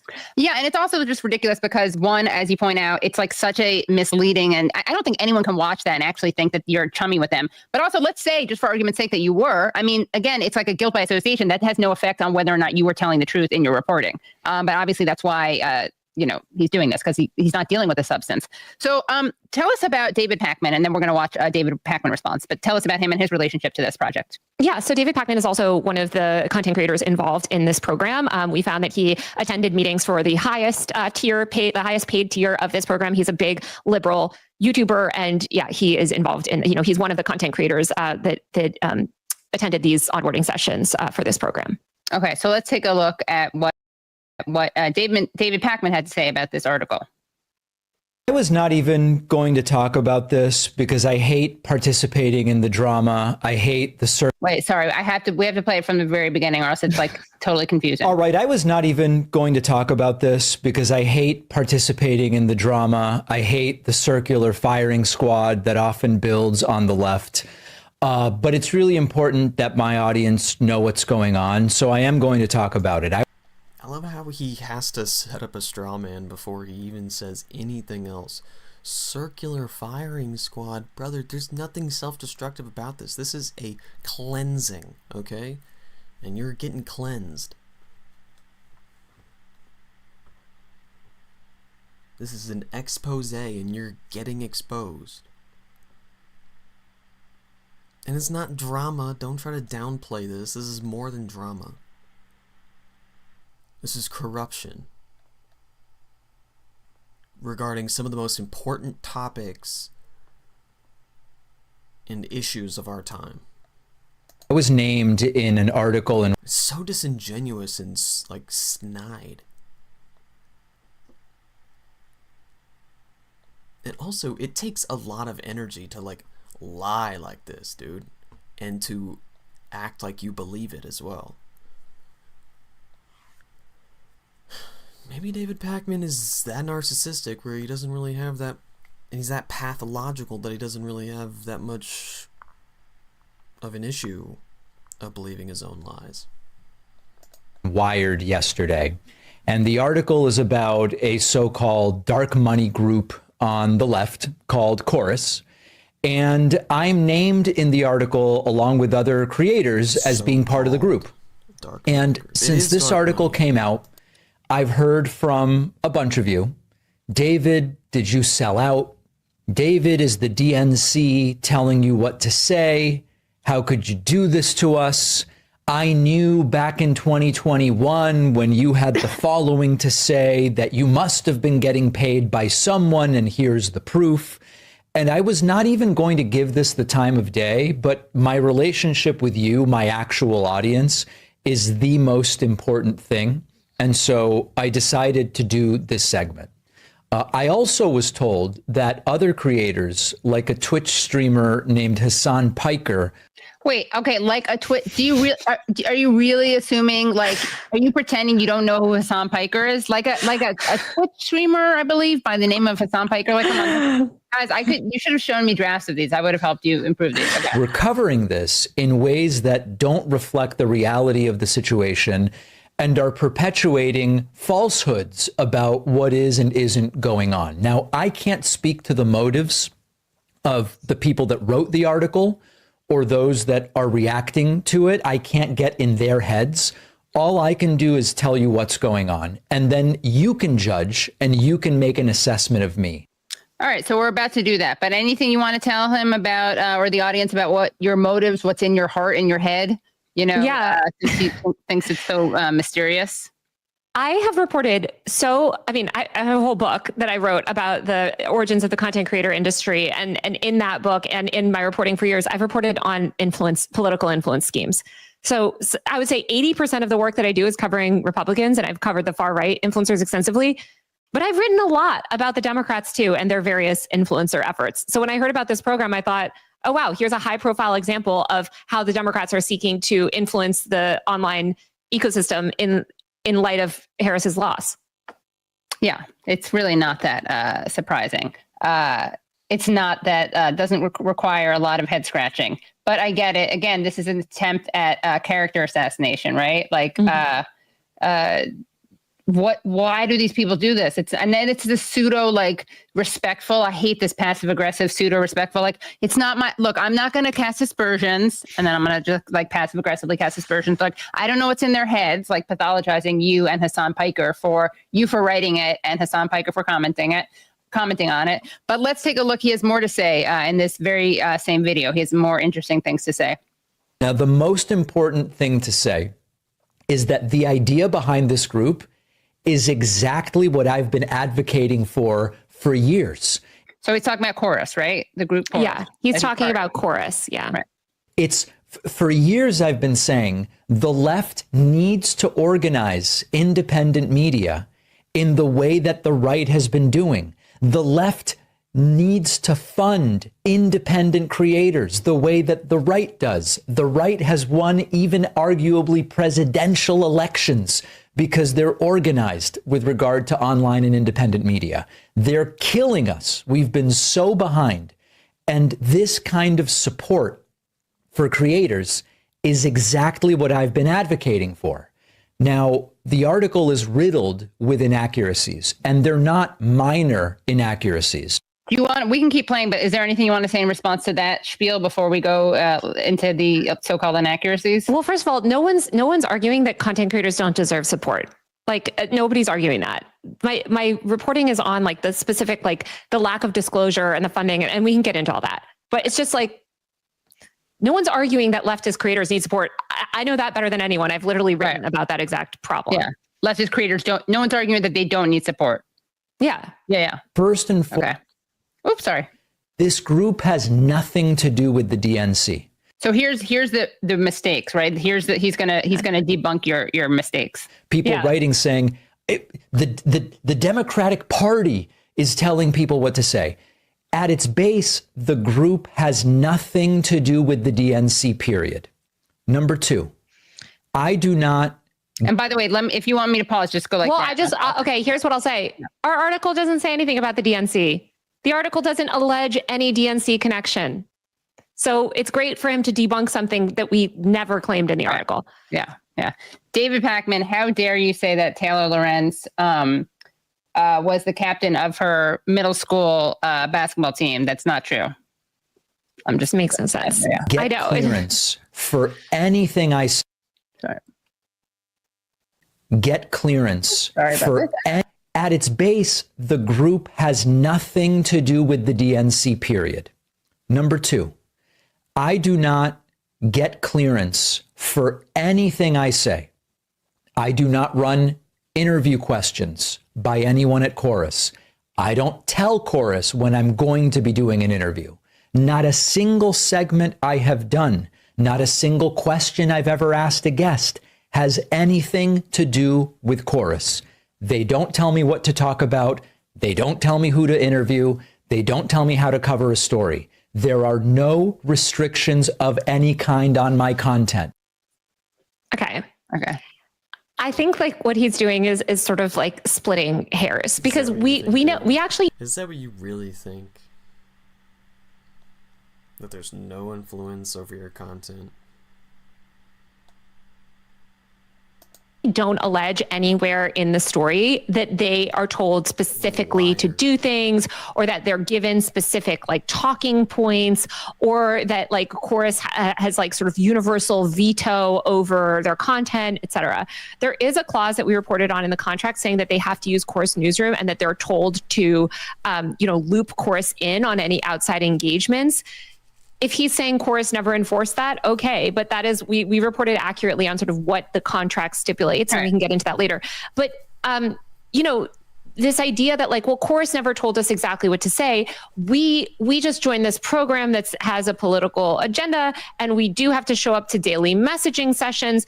And there's some line, I think, also in the contract about sort of like promoting Chorus's policy agenda, something, yes, they are not given explicit talking points, but I would argue, that there is some sort of goal to the program, and that if you were not broadly aligned with that goal, you would not be part of the program. So, that is not like explicit veto power necessarily, but so I just feel like he's refuting something that we don't allege again. Right. Yeah. Which is, it's useful if you don't know it, then it makes it sound like, it makes it sound like we got it wrong. Yeah, exactly. Right. But yeah. But also, as you don't have to, Crystal Ball talks about this. Noam Chomsky talks about this.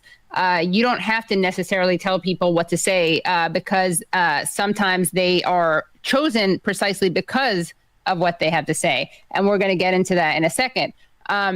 So let's actually take a look at, as someone who purports to be from the left, this is probably why Chorus doesn't need to tell him what to do, because he does stuff like this, praises Richie Torres. So let's take a look at this clip of David Pakman talking to Richie Torres, who's, as Adam Johnson has reported on, he represents the poorest district in the country, in the Bronx, and he speaks about Israel with far more frequency than he does poverty. It's like a stunning statistic. I'll have to look that up, but it's more. Okay. Let's take a look. So maybe to start with, I'm interested in your perspective right now on the progressive movement. And the reason I want to talk to you about this is I see you really, when people ask me, who do you see right now as the sort of progressive that you like to be at the head of this movement going forward, I think of you. Okay, so that tells you a lot about David Pakman. So he thinks of Richie Torres when he thinks of the progressive movement going forward. And Brad, I'm going to send you this. If you could just put this on the screen, I'm going to text you something, which I think shows us a lot about who Richie Torres is. But Richie Torres, he actually was made a lot of headlines this weekend, last week and this weekend, because he gave such a painful interview with Adam Friedland. Just came off as a total sociopath, heartless liar, and his willingness to shill for Israel, his willingness to pinkwash it, his willingness to go after, to call out, talk to about other Jews as if they're not good Jews or they're not real Jews, like he is some honorary Jew-dar ability. So yeah, Richie Torres represents the poorest district in the U.S., but he mentions Israel 236% more than he mentions poverty. So that tells you a lot about Richie Torres. Then here's another reason they probably don't have to tell David Pakman what to say, because David Pakman is someone who says stuff like this about Israel and Gaza. We have democratic countries who, if they make a mistake or lie, are subject to negative consequences, saying this wasn't Israel. They've released information, radar, audio, video. Internal assessments agree. This was not Israel. On the other hand, you have a terrorist authoritarian group with no checks and balances and no consequences for lying, saying it was Israel. And if you don't believe that there's no consequences to lying, there are still members of Congress who on Monday tweeted Israel killed 500 people at a Gaza hospital. Now that it's abundantly clear that it wasn't Israel, they have not deleted their tweets. Some of them have even doubled down. Okay, so that's from October 2023. He's accusing people of keeping tweets up. We now know that Israel not only bombed that hospital, but has bombed every hospital in Gaza. And yet he's kept this video up. It's on his Twitter page, his Twitter account.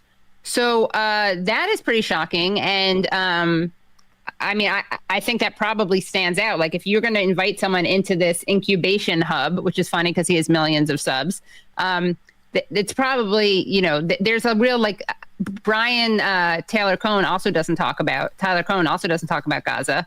And David Pakman talks about it in a way that is so pro-Israel. I remember being shocked that anyone called themselves liberal who was his age and would talk about it that way. I thought, just don't talk about it. I remember being shocked, but this is really embarrassing. And I don't think he's done a mea culpa on this issue.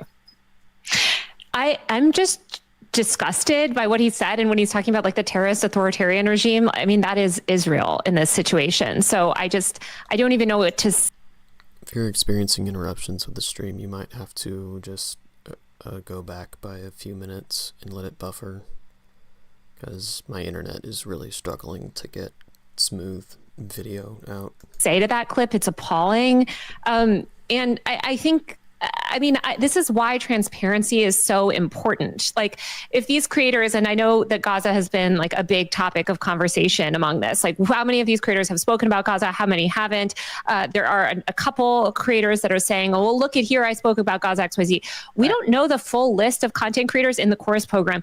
The 1630 Fund and Chorus have not released that list. So we can't accurately judge the ideological makeup until we see that list. And so far, what we've seen is a bunch of creators, I think, that do share a certain agenda, ideology, or sort of viewpoint about the world are included in the program. And so we just have to speculate, in the meantime, because we just don't know. And that is why transparency is so important. We should know who all these creators are that received funding. We should know that they received funding, how much. They should be transparent with that. And Chorus and the 1630 Fund should be transparent about what qualifications there are for getting into this program. They need to talk about that and say, how did we evaluate this? And how did we decide who is going to get this money? Yeah. Again, it's really interesting that no one really was talking about, not a lot of these people weren't talking about Chorus until your article came out.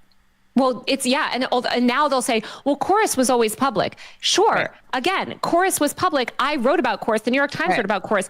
The point is that this funding scheme was not public. And that is what is newsworthy, is this undisclosed funding scheme. Right. So I want to play another video from someone who's another, Chorus-supported Chorus content creator. Her name is Allie O'Brien. And she, I think, thought she was refuting your reporting, but you guys can take a look and see what you have to say. So this is a video that she posted August 29th. They'd be kicked out and essentially cut off financially if they even so much as acknowledged that they were part of the program or that Chorus existed. No. Here's a video of someone named Heidi who's in the cohort explaining what Chorus is and that she's joining it on November 20th, 2024. That's the public program.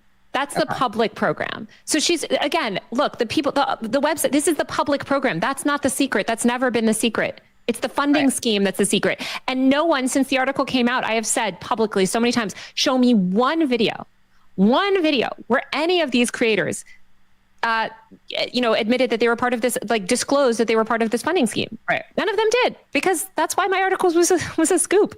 Right. None of them did. That is public facing, anyone can see it, with literal pictures of creators that are in the cohort. In the contract I signed, there is some language that says, hey, please, before you make a public statement about what Chorus is, just check with us. The reason for that is that, as the article states, there's over 90 influencers in the program, many of whom have very small accounts and joined the program to get mentorship and happen to be immigrants or trans in a red state, right? And already happen to be kind of in extra danger right now. And so the goal with the please check with us clause was to make sure that small creators who already had targets on their back weren't accidentally featured on a huge page and then suddenly have an onslaught of threats from the right. Chorus has never been kept some nefarious. Okay, so yeah, this is my favorite. This is so ridiculous, because she's like, guys, it was never a secret. I just had to check with them because it was a secret. And it was a secret because actually trans small creators in red states. Who are these small trans creators in red states? They still have not been named. What are you talking about? We're talking about Brian Tyler Cohen, David Pakman. These are some of the biggest names on YouTube. Lee McGowan, Politics Girl. These are huge creators. Maybe there are some of these small creators in red states or whatever, that are receiving the smaller end of that scheme. I would argue, again, I wish the article wasn't paywalled, because I would love to just have a complete list of everyone who's on Chorus. That is not an argument to participate in these non-disclosure schemes. This just goes back to the thing that we saw on Threads, where they're just people on Twitter have kind of made partial lists, but no, I want the whole thing. Well, actually, this program supports Black women, whatever, even though the program is, as far as we can tell, overwhelmingly white. It's okay, so, but are you arguing that because of somebody's marginalized identity, they should be able to participate in non-disclosure, schemes? This doesn't make any sense. And And actually it erodes trust because we need to know who's in these programs. How many trans creators? Were there any? Like, we don't know. We don't know how many white people. We don't know how many black. We just don't know because it's not public. And so I just think it's crazy how she's like, guys, this was never a secret. And we could talk about it whenever we want. But actually, we were prevented from talking about it. And that's to protect the small, trans creators. Right. Okay. Let's keep watching. Secret, right? People have been talking about it. It was more just, hey, this is already an unsafe job for some people. Check with us in advance so you don't accidentally add to someone's unsafety. Okay, number 2, according to copies of the contract viewed by Wired, creators in the program must funnel all bookings with lawmakers and political leaders through Chorus. No, again, I literally have the contract right here. Okay. I'll talk through it in a minute. Why admit that? You're not proving anything. But first, let me show you admission of guilt. If you go back a second, you can actually see what's above her head. Oh, wait, sorry, go to where she pulls up the contract. It's 1 second. It's right after that. Sorry, Taylor, they don't allow you to really finally the program must funnel all bookings with lawmakers and political leaders through Chorus. No, again. Here. There you go. Okay, so right there, above her head, while she's saying, guys, this is not what it claims. Please read what she says. What it says under book engagements. Chorus will provide contractors with access to the Chorus newsroom, which coordinates booking and engagement opportunities for creators. Contractor agrees to 1, use the Chorus newsroom to book engagements. 2, disclose to Chorus newsroom personnel any engagements with government officials or others on topics related to Chorus's policy agenda. What is Chorus's policy agenda? I asked them, they didn't get back to me. And 3, and basically it says loop them in on these engagements. Right. So she's. How am I supposed to do shit with this mouse, dude? I was gonna do some bossing later, but how am I gonna do any precise clicking when the mouse is doing that without me even touching it? Jeez, dude. It's like someone else has control of it and they're just trying to fuck with me.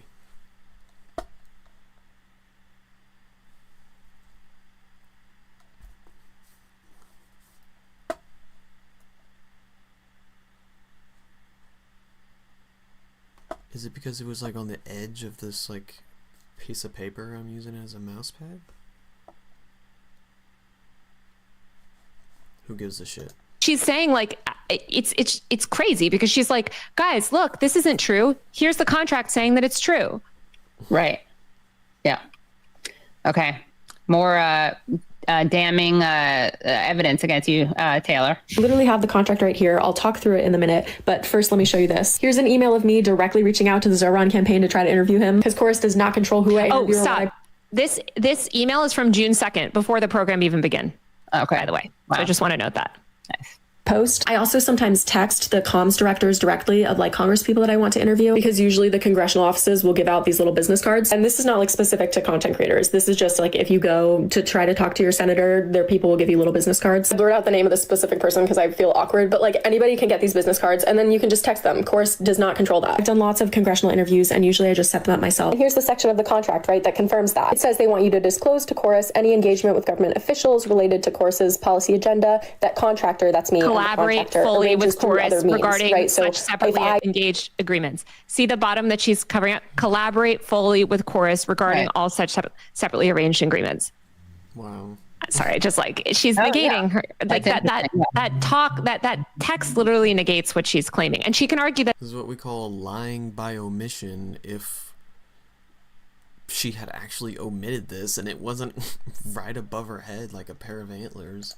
They never enforced it if she wants, but that is what the contract says, and we were reporting on the contract. Right? Yeah, that's not a defense. You're not lying if these people were able to not comply with parts of the contract. That doesn't mean that what you said is in the contract is not true.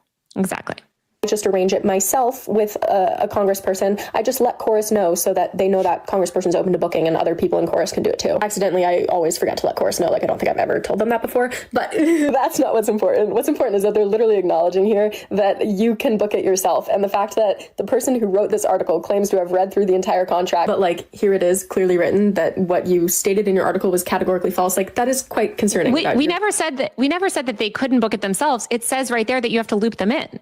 And she's even acknowledging, like, oops, I forgot to do that, knowing that she's supposed to do that, because that's what it says right there. Right. Did you write this script for her so someone could release a video claiming? I wish they would release their full contract. Right. They should post the full contract. Journalistic integrity. Like, I get that these contracts are long and confusing. That's why people have lawyers and managers to help them, but you don't write an article about it unless you understand what's going on. We had a lawyer review it, by the way. It was reviewed by a lawyer. Also so condescending. Article is just written like, this group, they have money and so they control. Hang on, I saw Katie Halper go slack jaw. I want to see what she was reacting to. What's going on, Katie? Contract. Right. They should post the full contract. Journalistic integrity. Like, I get that these contracts are long and confusing. That's why people have lawyers and managers to help them, but you don't write an article about it unless you understand what's going on. We had a lawyer review it, by the way. It was reviewed by a lawyer. Also so condescending. Article is just written like, this group, they have money and so they control them. And it's just like, no, that's not what's happening. If there is someone in this cohort that you are like, they are too much of a shill doing whatever the Democratic Party says, it's not this program that's the reason for that. I don't know how to put this nicely. It's either a personal moral failing by those people or it's a different contract they're under that says they can't criticize Dems, but it's not this one because I'm under this contract and you can catch me on the... We never said in the contract, we never said anywhere in the story that they're not allowed to criticize Democrats. Like, we don't even make that allegation at all. Right. Someone keeps asking, what's that part that says no payments? I don't know what that is. I can pull it up. Hold on a second. This is just so embarrassing. Oh yeah. So this is a part where it's talking about chorus funds cannot be used to pay to basically pay to boost their content online. It's not relevant to any of what we're talking about. Did we play all the parts that are relevant, or should we keep playing? We can keep playing. She just keeps going. I don't know. Yeah, I think we've got some more. Okay, great. Making fun of Andrew Cuomo, pissed at Cory Booker, calling for Chuck Schumer to lose his job. Take your pick. I have heard of contracts that exist that restrict what people can say bad about Democrats, but this is not one of them. This contract actually has no bearing on a single thing that we ever post, which brings me to my next section. The next part, and this is a really important part, I'm going to try to explain this as well as I can, but feel free to comment questions, is that the contracts reviewed by Wired prohibit standard partnership disclosures. What she's talking about, a standard partnership disclosure is when you make a video in partnership with an org like the ACLU, and so then you put ACLU partner as a disclosure in your caption. There is very important context left out of this article of why the standard disclosures aren't the kind we use at Chorus, and that's because Chorus never pays us to make a video. The author of this article actually said that in a comment. You're correct that Chorus doesn't pay you to post specific content. Chorus is a training program where I learn things like what lights to buy if I want to film a YouTube video. And I mean, if you stop making videos, do you still get paid? what policy experts are saying about gerrymandering in Texas and National Guard in DC. So since Chorus is about like personal development and they're never paying you to make a video, of course you're not putting like Chorus partnership in your caption. That's not how that would work. So I don't fault anyone who read this sentence and was like, that is so evil, because a lot It's almost as if that's by design. A lot of people who consume content don't necessarily know the way that the logistics of like, you know, your partnership labels work. But I am frustrated at the author of this article for not adding like the relevant context here, because she is not supposed to publish an article unless it's been like very fact checked and contextualized. And this was like very misleading. And then I also highlighted this section I accidentally Can I say something really quick? Of course. Okay. So first of all, she's so condescending. It's absurd. We never, like, yes, the point is, as I've said many times, they were never paid to post this specific, right? They were never given like, here is the copy that you must post and you must post it here. Because of that, and when you take this dark money, you don't have to disclose. We literally have a quote from their lawyer in the in the article on an onboarding Zoom meeting, their own lawyer says there's some real great advantages to basically structuring this program this way. Quote, it gives us the ability to raise money from donors. It also, with this structure, avoids the public disclosure or public disclaimers, paid for by blah, blah, blah, that you see on political ads. We don't need to deal with any of that. Your names aren't showing up on reports filed with the FEC. This is what their own lawyers are telling them. So yeah, you're right. You don't have to disclose it.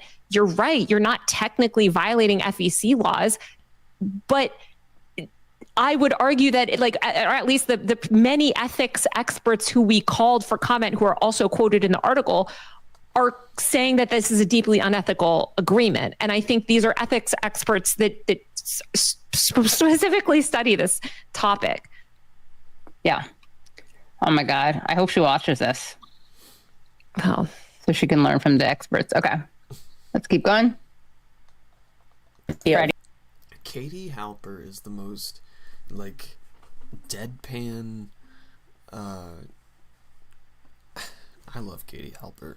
She was fired from The Hill, I think, for standing up for Gaza and speaking out on the genocide. But I don't know. I can't remember exactly. Let me look that up while I keep talking. Creators will not publicize the relationship with Chorus or tell others they're a member of the program without Chorus's prior express consent. This is the protecting small creators part, but also lots of things in contracts are written very strict in case of legal emergency. I've told plenty of people casually that I'm in Chorus, and Chorus does not care. They've expressly told us that that's fine. This is just for if someone does something like... Right. That's not the secret part. Just want to reiterate that. Chorus has always been public. The funding program is the part that's non-public. Right. It's like if I were telling you that I was in a mentorship program, right? But I didn't tell you that I was also getting paid. Yeah. Or basically I was part of some umbrella organization, but I didn't tell you that umbrella organization is running this paid, Oh, here we go. She was part of Rising. In September 2022, Rising refused to air a segment on their show in which Halper called Israel an apartheid government. She was subsequently fired from the show.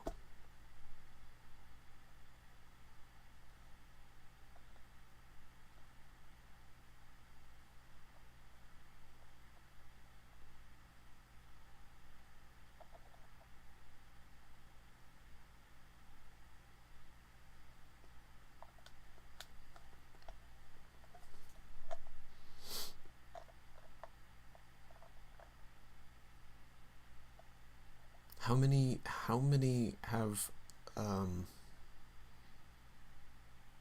many journalists' careers have been claimed by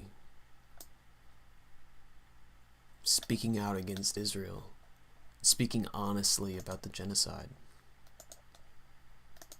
Scheme with dark money ties that I'm in.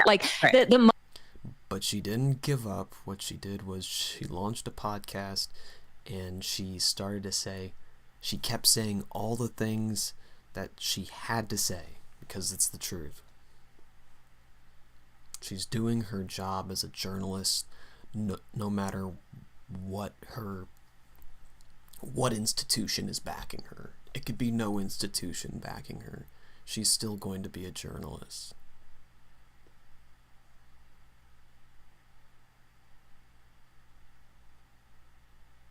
And yeah, Taylor Lorenz did this for Wired, but I think she's a great person for the job, to do the scoop, to do the expose. She's smart as a whip, and yeah. Money is the part that's unreported, and these creators, it's interesting because I notice in all of their response videos they sort of skate by that, and I wonder if it's something that Chorus, because they're putting out a lot of the same messaging, right. And we can get into that, but it is they keep sort of trying to make this conflation in people's minds, right?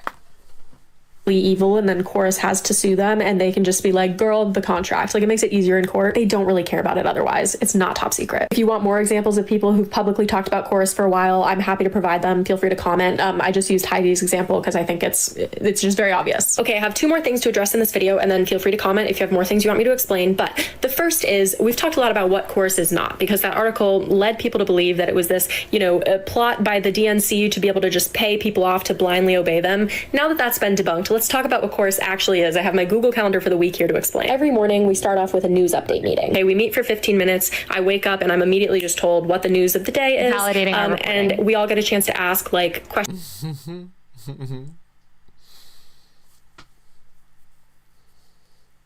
The rap snitches, telling all their business. Sit in the court can be their own star witness. If we want to know how a specific lawsuit is developing, or what is Trump expected to do next with the National Guard, right? We're just making sure we're all the most informed. These are very brief. Sometimes they're 5 minutes. Then 3 times a week in the afternoon, we have a more specific training. On Mondays, we have technical training. It's like an uncool version of Daria. That's where we learn about a specific platform. So someone will come and explain how you start a Substack or how you start YouTube long form. On Wednesdays, we have advocacy training, which is where we hear from an expert in a specific policy field. Look at their faces. They're like, I would not be sharing all this business, dude. Look at their faces. This is comedy, dude. Katie's like, I don't even need to be a comedian anymore. I got clowns all around me. Field. So recently it's been a lot of people who work in immigration explaining ICE or explaining the logistics of the National Guard, that kind of thing. And then Fridays are a little bit more flexible and they're optional. I haven't gone to them, so I won't speak on it. And that is the weekly schedule. And the whole point of it is that you're developing your channel over the course of 6 months so that hopefully by the end of it, you can be your own self-sufficient full-time content creator. Because people who work in politics on social media often have a hard time getting funding. It's hard to make it your job, but the right does a really good job of making it people's jobs, such that the political right actually pushes out 500 times as much content as the political left. That's an actual statistic. Wow. Every single day. They are outperforming us in volume incredibly because they just make sure that people can do it as a job. That's what this program is trying to accomplish. So in your your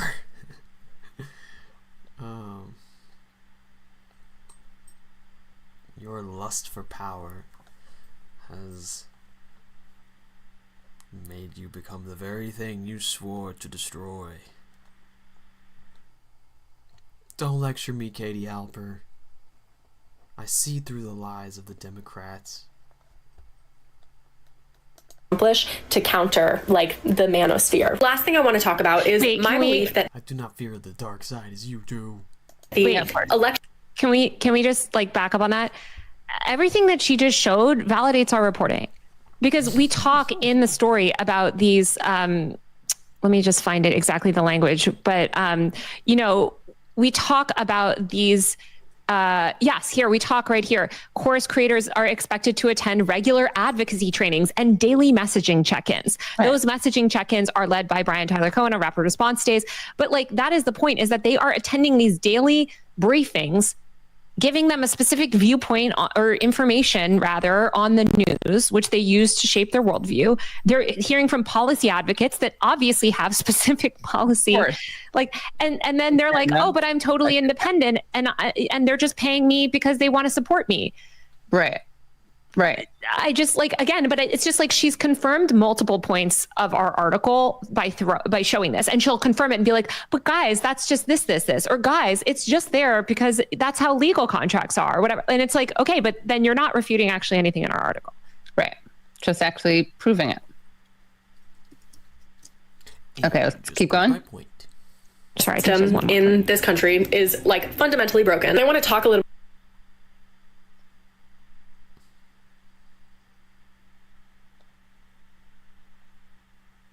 about the logistics of dark money, because it's not really explained in this article. Dark money is when someone does fundraising for the purpose of... One other thing. The other thing is she just did the thing that Pakman did, which is basically we really need good creative support on the left, as if that's the issue, as if your piece is saying, no, we shouldn't be making, first of all, a couple things. One is like, there's the left and there's liberals, like Pakman is not the left. You know, they do a lot of left punching. I mean, this is a guy who literally praises Richie Torres as a progressive. He wants him to be the face of the progressive movement. So there's that. But again, it's very clever in some ways. They're like, I'm going to respond to this piece and say, like, damn straight, I think that the left should be making media and we should be as effective as the right, which again is not, it's neither here nor there. Okay. Influencing elections, right? Like giving it to a campaign through nonprofit organizations so that they don't have to disclose the identity of the original donor. So for example, right, we all know that Donald Trump is helping the Cuomo campaign in New York. Now that's embarrassing for Andrew Cuomo is the problem. So if Trump wants to give money to the Cuomo campaign, but doesn't want anyone to know it was him, he can give it to a dark money organization that again gives it to Cuomo and nobody can trace it back to Donald Trump. I don't like that system. And to be clear, most Americans don't like it. If you don't like that system, you actively participating in it. Except for the billionaires, we're pretty much all Republican and Democrat, like on the same page that system is really bad. So I was excited to join this incubator. Oh my God, you guys. Program at Chorus for a while. It was the first of its kind on the left. I felt like it was really important for me as a leftist to be there. I mean, this way I can encourage people to be more critical of Israel, encouraging them to push their representatives a little bit harder. To me personally, I find it the only thing leftist about you is your audio. Important to be in rooms with people who are less critical of the system than I am, because I have the hope of like nudging these people into more strong advocacy. And that's not always going to work, but sometimes it does. And so when the leaders of Chorus came to us and they were like, we're finally launching the program, we finally found someone to fund this. It's the 1630 Fund. It sounds like her microphone is inside of a shoebox. Holy shit. And I was like, right, okay, not the biggest fan of their other work. Let me think on this. And obviously I ended up joining, but it was not without serious deliberation with my friends and my family and my management and the people who run Chorus. And ultimately, like, I want to sort of lay out for you who may be curious what my thought process looked like. I decided that my distaste for the fact that the 1630 Fund funds some, you know, congressional Democrat campaigns with methods that I don't like was outweighed by the potential benefit of a separate program where they have no control over what I say, where I'd be a leftist voice. The necessary evil argument. In a first of its kind incubator program for 9. She's just sitting there with the dark money definition behind her while these I don't enjoy the 1630 Fund participating in things that I don't like, with the definition of dark money right behind her fucking head. People to combat the manosphere. I was like, you know what? This program is imperfect, but I think that I can do good from it. And I think that the threat of fascism is so big right now that there might need to be an order of operations, right? We need to get rid of the fascist threat of Donald Trump trying to take everything over. And then once me and us buddies are in power, then we get pretend like Joe Biden's administration committing a genocide wasn't fascist. You think the quick wrap up of the end of COVID wasn't fascist, forcing everybody to go back to work when it clearly was not safe?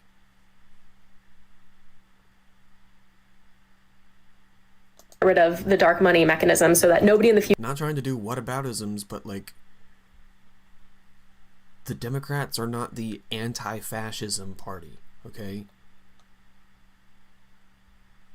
Their chosen nominee was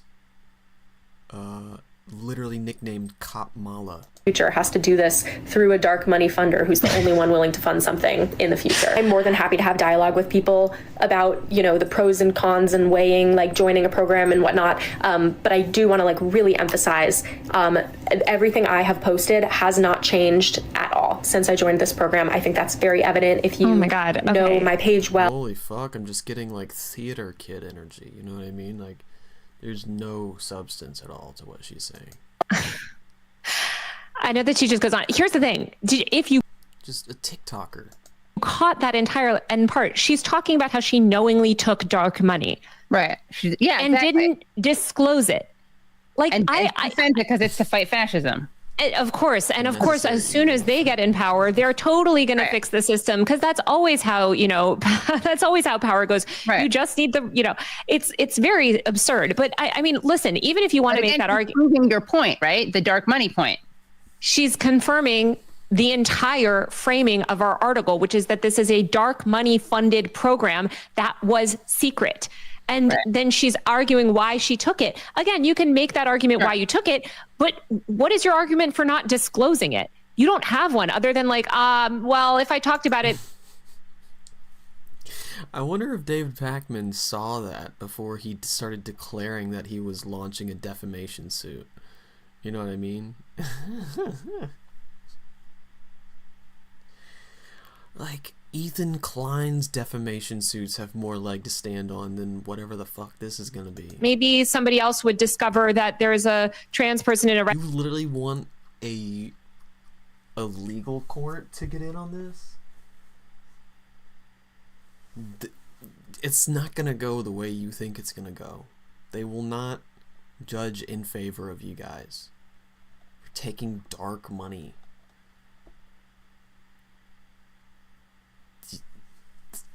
The whole point is not to draw attention to it. State that's also in my program. Okay, what are you even talking about? Right. Like, and I think it's also notable, Katie, that she even says, and we can talk about, like, I mean, Allie got into the program. It's interesting. There is a bit of a Streisand effect happening here. That Allie ended up in this program because she didn't always have the best relationship with Chorus. But, you know, she even notes that she is part of this cohort, because she does talk about Palestine. She notes that she's part of this cohort of people that are, in her words, less critical of the system. And she was okay going into that because she said she felt like she could like move them on issues. Right. Sure. It's just like, okay, so you admit that there is a, like, it seems like from what she's saying in that video that there is a shared ideology among the majority of people in this cohort. And in her words, they are potentially less critical of the system. So I don't know. The whole premise for her trying to influence them, right, is that they are that. Yeah. And we don't even talk about all of that in our story. So it's interesting to see her kind of like reveal these details of things that I think people suspected. Right. But it's all in this kind of like pseudo, like transparent way where if you don't know anything and you're coming into that video blind, you might think, oh, here's this person being transparent. But when you actually break it down, you see that video confirmed multiple points of our reporting. Right. Yeah. It's very, I mean, it's well, I have to admit, like, it's well done because it comes across, in my opinion, like it comes across as convincingly, like once I looked into it, I was like, oh no, there's not, this isn't just like at first I was like, oh, she seems like a nice person. She's not disingenuous. She's just confused. And then I realized, no, this is disingenuous. Yeah. So very disingenuous. Yeah. Yeah. Well, we have some more. I mean, actually, before we have, we can react to more people reacting to you, but I did want to bring something up because Nathan, at Current Affairs, Nathan Robinson co-wrote a piece with John Ross called "Midas Touch Turns Democrats' Minds to Slop." Viewers are flocking to, quote, independent, unquote, media that serves up a never-ending stream of anti-Trump content, but this stuff is intellectual poison and may even help the right.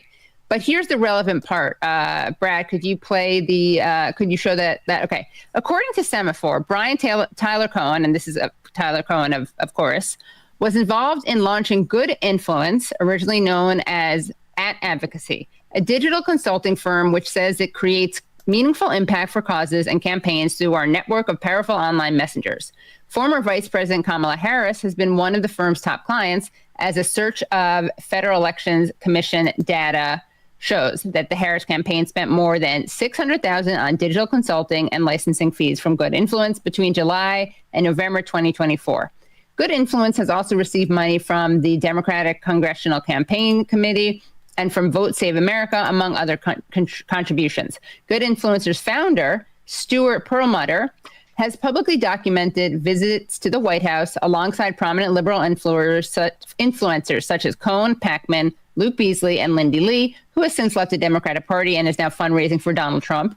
One of Good Influence's featured influencers, Kenny Walden, who goes by the name Too Raw, Too Real online, has taken his loyalty to the Democratic establishment to even more grotesque extremes, hurling vile misogynistic attacks at progressive lawmakers like Rashida Tlaib and Alexandria Ocasio-Cortez.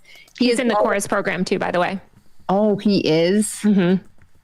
He has also creepily taunted Bernie Sanders with images of caskets and a dead body, behavior that, far from being disavowed, has been rewarded with a visit to the Oval Office and insider status within the Democratic Party's influencer network. And in fact, yeah, we have a video of Too Raw, Too Real. Then I'll tell you a little something about Too Raw, Too Real and me.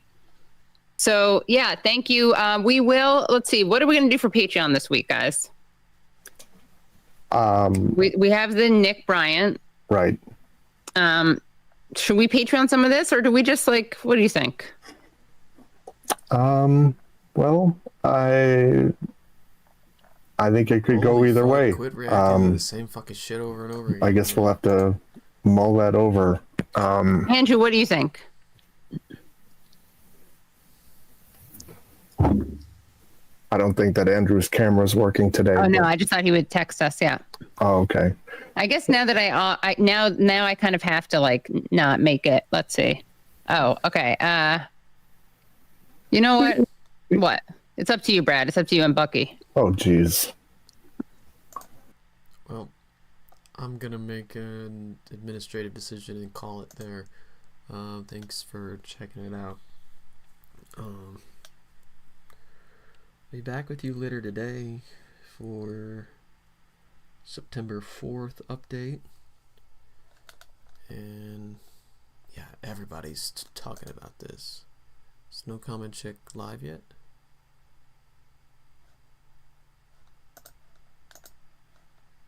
Tapper, MSNBC, CNN, Fox News. They do not get direct checks cut to them that specifically say you can't criticize X, Y, and Z. They are actually less controlled in this particular way. And so that's what I think I wanted to cover the story early, and I want people to grapple with that. And yeah, before anybody gets to it, yeah, Sagar is a terrible person with terrible takes, who I disagree with on the regular. All right, but what he just said is unfortunately true.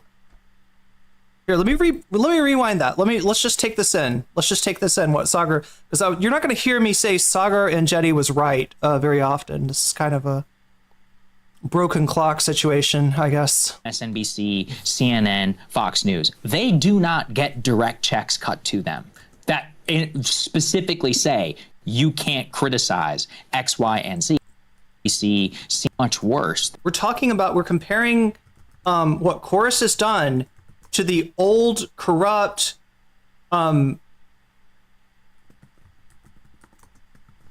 manufactured consent media, right? I think it's important not only for the context of what you laid out about specific issues, but it is an incentive and media ecosystem, which is so much worse than allegedly what the Dem and Republican alternative medias were trying to go after. Look, we can say a lot of bad things about Jake Tapper, MSNBC, CNN, Fox News. They do not get direct checks cut to them that specifically say you can't criticize X, Y, and Z. They are actually less controlled in this particular way. And so that's what I think I wanted to cover the story early, and I want people to grapple with that, is that in this new ecosystem, just like in the original days of the printing press, it's gone wild. The norms don't exist. Everybody is a creator and a business person. They have not had well-established norms to try and create a firewall, a separation. Firewall we're talking about is something like in the old days, you had an editorial department or a news department, right? And you had a sales department. Those were kept separate for a very good reason. If you want to understand the reason better, watch Network, the old movie Network. It's the one with the Howard Beale guy that it says, "Say you're mad as hell and you're not going to take it anymore." It's that old movie, right? And the whole issue in that movie demonstrates the sales department breaching the firewall, which Sagar. Oh, this was good. This was really, really good. Today, we are going to discuss some extremely controversial topics. And because this is going to go on YouTube, there are certain words I cannot say. So just to warn you, I will write down these words, but I will not say them. Because if I do say them, then I'll get censored on YouTube. Today, we're going to look at how evil triumphs. Why is the world so evil? And there's going to be a lot of extremely disturbing topics we're going to discuss. But you're mature, and it's important that we discuss these topics in order to understand how the world works. So let's just start, and we will do a lot of speculation and theorizing in this class. I'll be right back. So do not take this as gospel. Do not believe this is the truth. The entire point of this class is to help you develop the theories and the ideas to better understand the world. These are tools. Okay? This is not truth. These are tools. All right. So the first question I have for you is, what is happening in Israel? Right now, as you know, Israel is besieging, bombarding Gaza. You might have seen the videos on social media. It is disturbing. It is terrible what is happening. The word that is happening, the word that we use for what is happening in Gaza is this word. You're not allowed to say this word on YouTube, but that is the intention. What I will argue, though, is that the truth is far more disturbing than this. What is really happening in Gaza is a ritual sacrifice. And this happens quite often in human history. If you go back and you look at the real history of humanity, this happens quite often. Some of the most famous examples are the Aztecs. We've dug up temples of the Aztecs, and inside the temples are thousands and thousands of human skulls. So before they went to war, they practiced human sacrifice. They would commit mass murder of their enemies in public. So the Aztecs were really famous for this. The Phoenicians, specifically the Carthaginians. We'll discuss them later this semester, but the Phoenicians were also famous for a particular type of sacrifice, which is child sacrifice.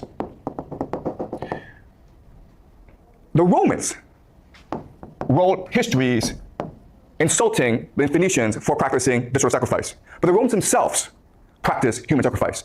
What they would do is that after every major war, they would capture all the major leaders, all their enemies, and they would parade their enemies through the streets of Rome. This is something called the triumph. At the end of the triumph, they would gather enemies at the temple of Jupiter. Jupiter is their god. And then they would strangle to death their enemies. That's sacrifice. That's human sacrifice. They didn't call it that, okay? And they sort of disguised it, but we know for a fact that they did do this.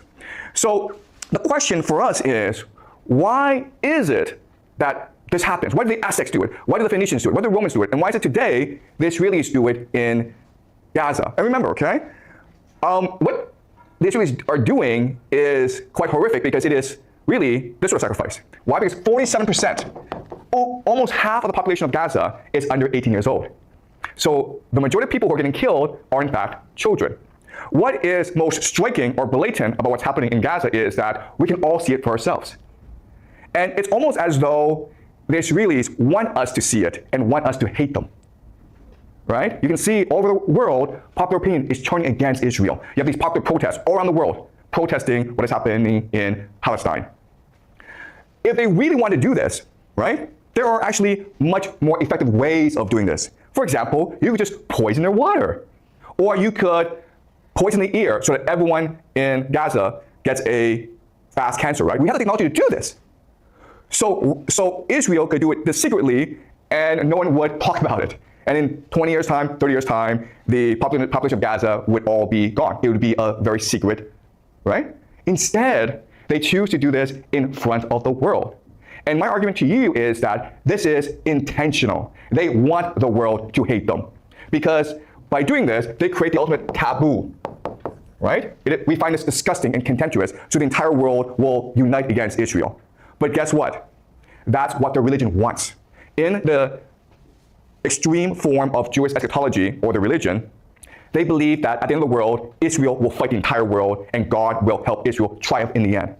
So what's really happening in Gaza is that there are extremists within the Israel government who want to accelerate the process of the end of the world, where Israel will face the world. And if you think about it, the entire idea of this ritual sacrifice is to unite the Israeli population. And what's extremely disturbing and horrifying about it is that this works. Why? Well, let's use an analogy, okay? The analogy is this. In Chinese history, the most popular military stratagem is to fight with a river behind your back. You guys have heard of this strategy, right? Where, okay, an army is losing, okay? It's being scattered by the enemy. So what the general does is forces the army to retreat to a river. And now with a river blocking your escape, you have a choice. You can either drown in the river or you can fight to the death. And most soldiers will choose to fight to the death. And so at this point, The soldiers are unified, they're galvanized, they're energized, and then they find a surge of energy to go and destroy their enemy. Okay, this is the most popular military stratagem in ancient Chinese history, and guess what? It's the same as Israel doing this right now in Gaza. It's the same logic. Yes, you have a question? So what is a river for Israel? Yeah, that's a good question. What's a river here, right? The river is a taboo, right? What's the worst thing you can do in modern society? Killing children, guys, right? So there's no exit for Israel. You either go all the way or the world comes and destroys you anyway. And in fact, what's really interesting is that if you go online, you will see Israelis go around the world and causing trouble everywhere. They're going to start fights. They shout death to the Arabs on public buses in the Western world. It's intentional. They want to unite themselves by dividing the world, by angering the world. Okay? Does that make sense?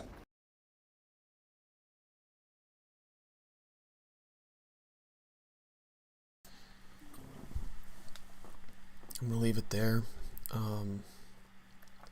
Thanks for checking out the stream. If you want to support the channel, subscribe and like the VOD. Appreciate you tuning in very much. Free Palestine. Fuck Israel. Crush Zionism forever. Peace out, y'all.